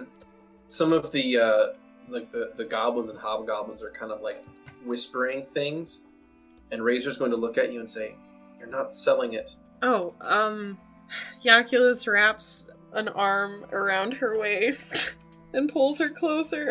You can tell that she's like pulling against you, like just sort of innately. She's pulling against you. You want me to sell it, don't you? She wants no part of this, but she's like, just make it a good show. Alright, and... But she genuinely sounds disgusted. Alright. As long as he's facing away, he's gonna roll his eyes and then kind of sweep her off her feet and bridal style carry her as he slithers away. Yeah. And how strong is Jack? 11. Yeah, I don't know if Jackie can pull that off. Really? I don't know if he's got the arm strength. He's got the dexterity, though. He's got 4 arms. Yeah, he's got dexterity, but that doesn't mean that he can lift something. I've got a giant-ass tail. Can I not just wrap it around her? Yeah, I guess. I'm trying to sell it, okay? She does her best to kind of like support herself on you. So she's basically holding on to you, and you just make it look like you're holding her there. Yeah. And he's like, I'm so sorry. I'm really sorry. This is not... Her face is like an inch from yours, and she's just kind of like scowling at you. This is not what I wanted. I'm used to carrying Hester. She's very light and amazing. Look at her. He like tilts his head over to Hester on the ground. She's adorable. You look over at Hester and you see that she's eating something else already. What? Where did you get that? She looks at you and goes, no. Shrugs. God damn it, it's like a 4-year-old just putting shit in their mouth. So the three of you head to the edge of the forest, and some of the more curious goblins are following along. Mm-hmm. And eventually you get to the edge of the woods, and Razor will kind of wiggle herself out of your grasp. Not that you could really hold her if you wanted to. Jaculus looks worn out. Oh, fuck. Are you truly so weak? Look, I'm used to other people carrying me, okay? Ugh. How do people as soft as you survive? Other people want to pamper me. You saw that. Turn my stomach. She turns and barks something at the goblins that were following behind, and they scatter and run back into the woods. Well, you're free now. Perhaps. Do you wish to keep heading north with us for the moment? She looks at you and looks at Pidge. I suppose I have nowhere else to go yet, until I learn the ways of the outside world more. That, and I fear that I may be attacked on sight. Oh, we can't have that happen, right? Right, Sweetness? No, yeah, that'd be really bad. Are you eating something again? Mm-hmm. What is it? He leans over and starts looking at what she's eating. You think it might be a guinea pig? Where did you get this? The goblins, they had a whole bag. Where are you keeping them? I took a few. She opens up a little satchel, and she just stuffed it full of roasted guinea pigs. They're pretty good. You know what? I believe you. You know what? Enjoy them. Enjoy them, Hester. Yay! She starts like hopping and singing again. Jaculus is just rubbing his temples. Razor just looks at the both of you and is just beside herself. How fucking worthless the two of you are. We're pretty shitty. So, Besides, I don't really want to travel by myself until I'm armed again. I wasn't able to get any of my equipment out of there. Well, currently we're heading north to head over to the Saerrican Mountains, and Jaculus will take out a map and kind of vaguely know where he is currently, guesstimating based on the whole river thing and the forest. We're heading over to these mountains over here. The homeland of the Harpies. Correct. I'm taking this lovely little one back home. And do you intend to go by the roads? Well, I did, but if you're uncomfortable with that, we can go around. she kind of like rubs her neck, and she's like, it would be less dangerous, I think, for me if we were to travel along the river. Well, and he kind of looks at the map. I think we can follow via the river, so that shouldn't be too much of an issue. Let's. She nods, and she holds out a hand to you, this time with all 5 fingers. Jaculus holds his hand out with all 5 fingers. She takes your hand and shakes it and says, thank you, for what it's worth. Jaculus has a small smile. You're welcome. Now, if we're going to be safe traveling, we should probably keep traveling until nightfall. Everyone okay with that? I'm okay with it. And Razor just looks at you and nods. Do you need to be carried, Hester? Nope. Alright, here we go. By the way... She hops ahead of the group and begins singing again. Jaculus has his arms crossed, but is slithering, following her. So, Razor follows next to you, a little like maybe 2 steps behind where you are, and sort of like is looking around. Make a perception check. Oh boy, because we know I've been doing so good at that today. Oh, nat 20. 26. Hell yeah. Hell yeah. Hell yeah. You can tell that Razor is not happy being unarmed. She's looking around and she just does not look like she's safe currently. So she's looking around a lot. She just doesn't seem all that comfortable, but is following behind the 2 of you. Okay, I've got 2 clubs on me. Jaculus will take them out with these. Help? You don't mind? Oh, of course not. I have 4 swords. She takes the 2 clubs and puts one, like, she slides one into her belt and she holds the other one. It's like, good, this will do. Glad to be of help. Don't expect any niceness, alright? Well, you already gave me my freedom so that I didn't die, so I'm good. Really, I don't care past the point of you just being okay. Yeah? Good. And don't expect any sort of... her face twists in kind of a scowl as she says, physicality from me. Oh, I do not actually want any, so you're good. And good. Yeah, Jaculus is just smiling and following Hester. Good. You are as safe as can be. She nods and follows behind, now like spinning a club in her hands as she walks. Were you actually concerned that I was going to do something to you? This is a very quieter voice so that Hester doesn't hear. My mother has tried in the past to find me a mate. Look. I have made my stance on the issue abundantly clear, and she does not care. You're free now. You can make whatever choices you want on your own. And I intend to. Okay. I simply need to get better armor and weapons and find some place that I can settle in without being attacked or taken as a servant. We can't have that, actually. I wouldn't stand for it. Not that I can actually stand, but I can be tall. Not the best choice of words on my end. Anyways, we won't let you. Alright? Good. Good. So, why are you all going to Saerrica? Like I said earlier, I'm bringing Hester home. She got captured, put in a cage like me, and, well, I'm bringing her back home where she belongs. The 2 of you were in cages. Unfortunately. See, a I'm bunch not of these surprised. asshole bitches, and Jaculus will start to tell the story of how he got captured. And she just fucking, instead of being interesting, was just like, ew, monster. And then I get drugged, put in a fucking carriage for who knows how long. Disgusting, I know. And I just wake up and I'm in a cage one day. It was god-awful. I'm unsurprised that someone as weak as you ended up in a cage. I'm only surprised that you were able to break out. No. I'm very handy with picking locks. And, shish kebabbing whoever came across me during that moment. Ooh, I stole this one gentleman's clothing because I knocked him out right away. And Jaculus will pull out the shirt with the symbol on it. It's very amusing. I know that symbol. What? You do? She nods. Yes. What? Jaculus actually gets a serious tone now. Who are these people? They a group of them passed by recently.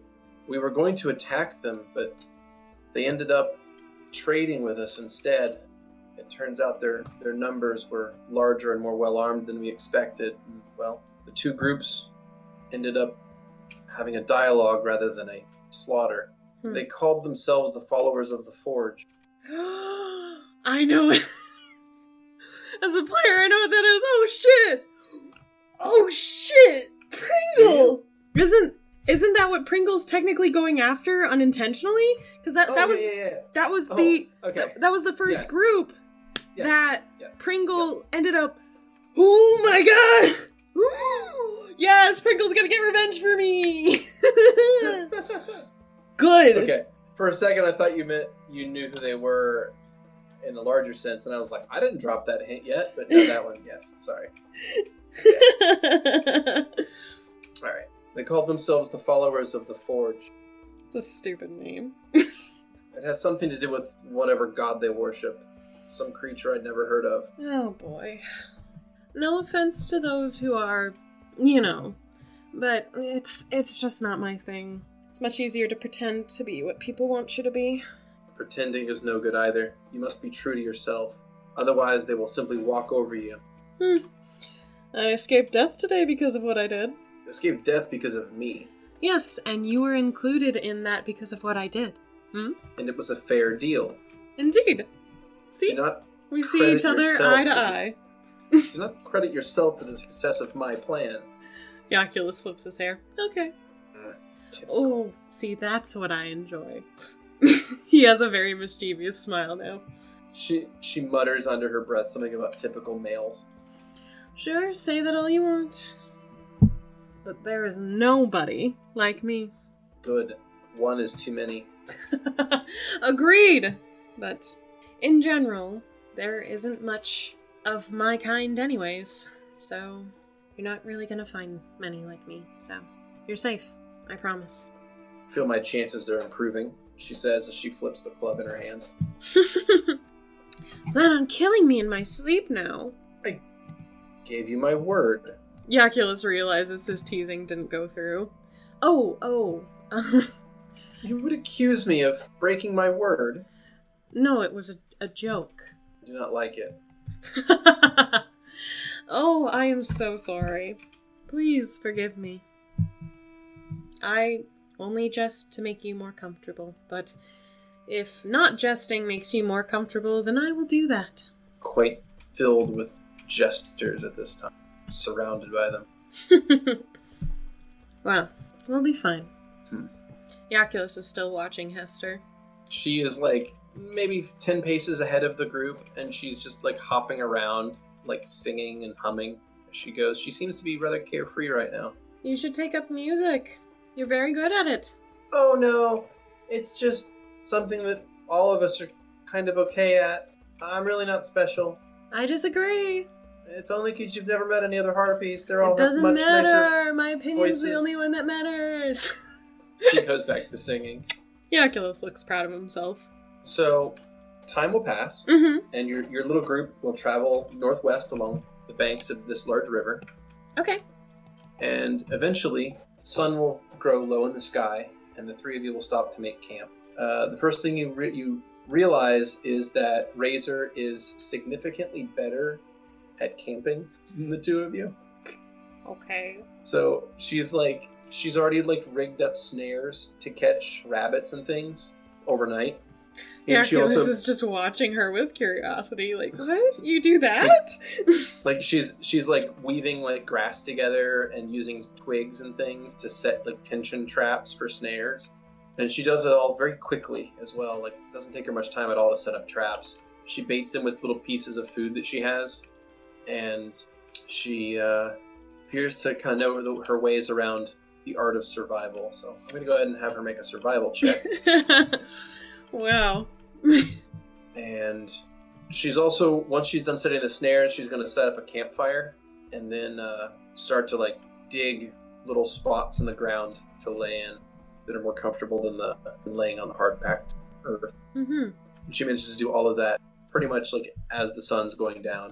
And who's taking watch? She asks when she finishes all of her prep. Jaculus panics and looks side-eye wise to Hester. Hester's like, I don't... What do you mean? What are we watching? Yeah. She literally facepalms. You mean to tell me that the two of you have just gone to sleep at night out in the wilderness with no watch?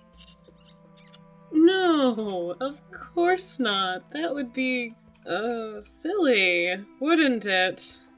Look, fine. The two of you go to sleep. I will stay up as long as I can, and then I will wake one of you to continue the watch, and then I will sleep.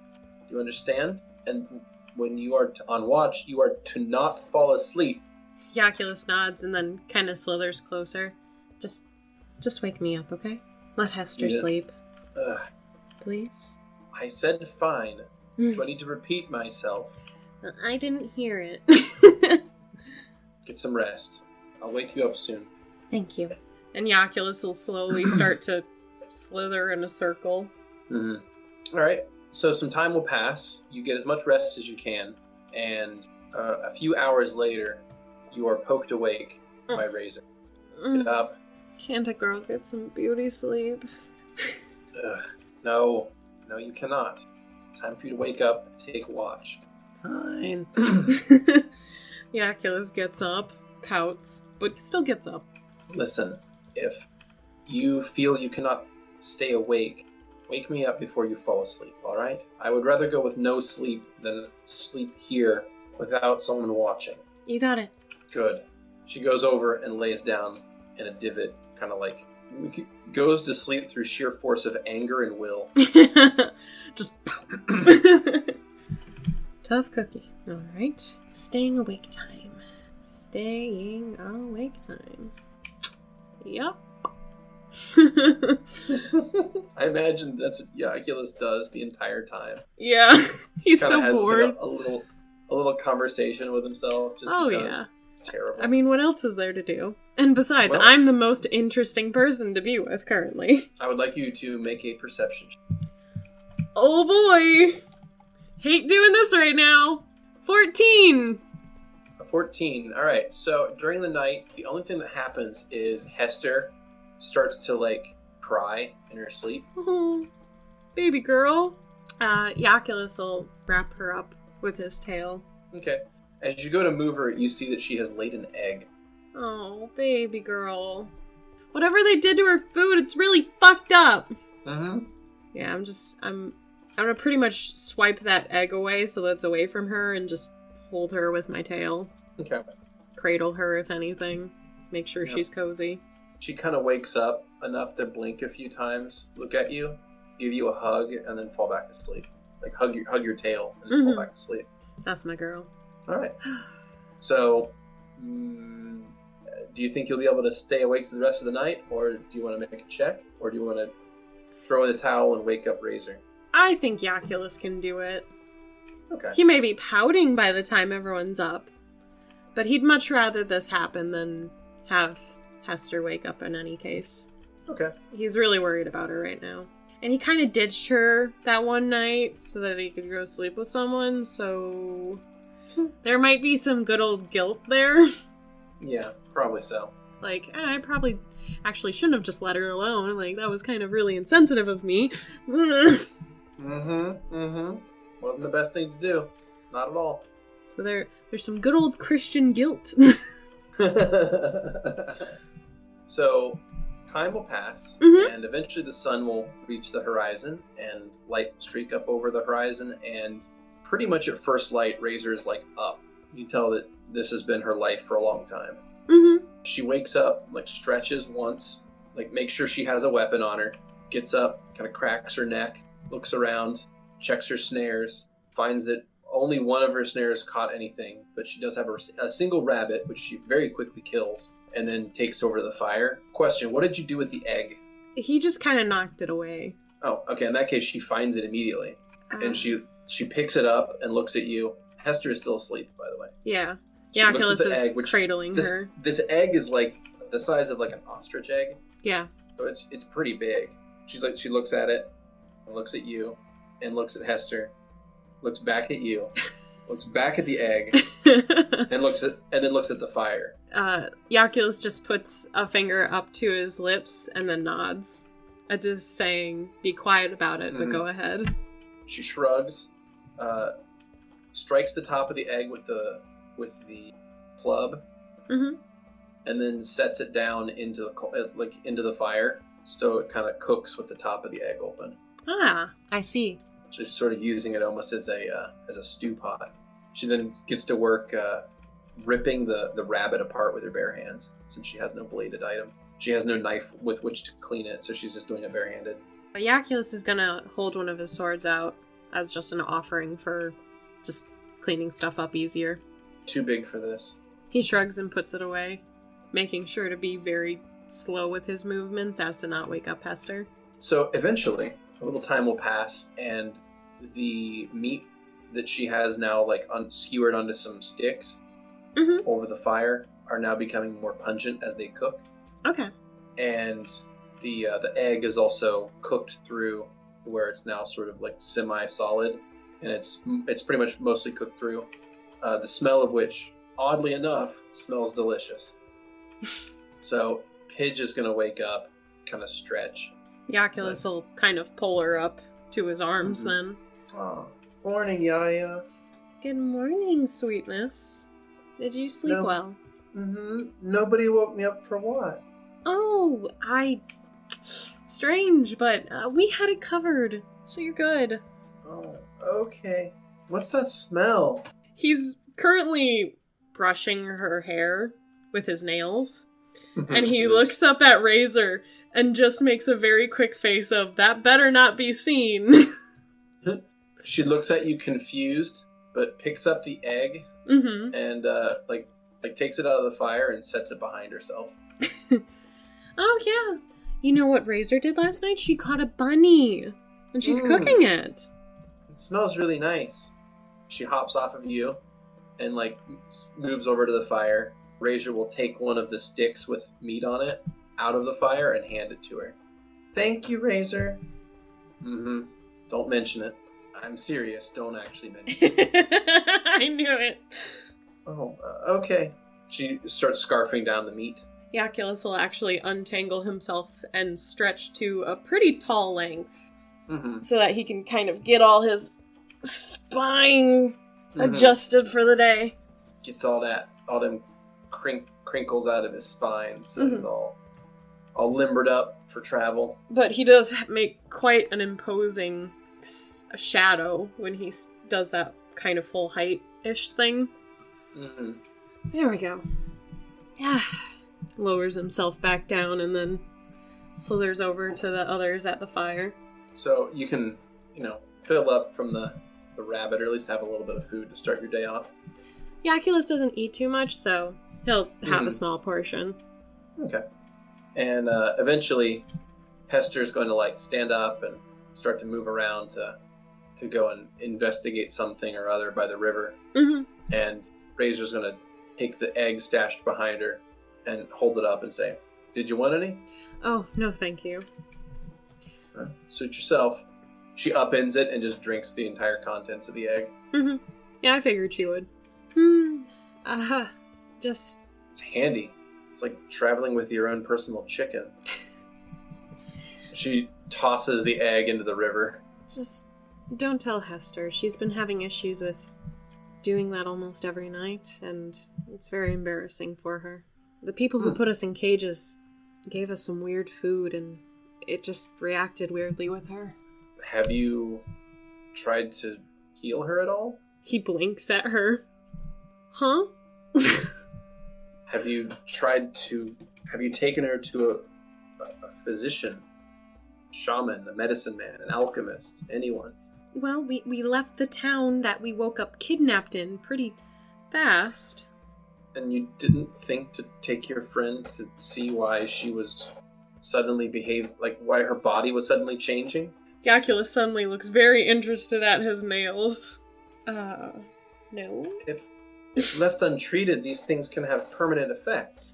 He looks like he's grasping at straws currently. He keeps reaching his hands out and then bringing them back to him with his mouth open, like he's trying to word something that's not coming out. She is the first Harpy I've ever met, and I've only really taken care of me and my surrogate mother, and that's about it. Ever. I haven't been alive for too long, so yeah. You survive. Look, I'm only in my 30s. What do you want from me? You're telling me you're this bad at this, and you're older than me? Oh, you're making me feel worse now. She takes the club and she stands up and she starts kicking dirt onto the fire. All right, we need to get moving. Agreed. I'll go get Hester. He slithers off to the river. Because she went over there, right? Yeah, she's poking around at the edge of the water. Hey there. Like, oh, hey. Hi, Yaya. What? Are we ready to go? Yeah. You ready? Mm-hmm. All right. Can't wait to see my sister again. We're gonna be home soon. I mean, it's still gonna be a couple of days, but we'll get there. I know, but it's just, I'm really happy. I'm really lucky to have you with me. Of course you are. Well, I'm ready when you are. He holds an arm down in case she wants to be carried. She climbs up into your arms. And he'll slither back to Razor and gesture to keep going forward. All right, so the three of you continue to the northwest, and you approach the edge of a tremendous-looking swamp. There are mangrove trees as far as the eye can see. The river here grows wider and wider, and you see dense swamps. The ground becomes spongy the closer you get to it, and you can hear the sound of insects, frogs, and all kinds of life teeming in that swamp. Jaculus looks like he doesn't like it. Mm-hmm. And as the three of you approach the Zash Basin, you zoom out, fade to black.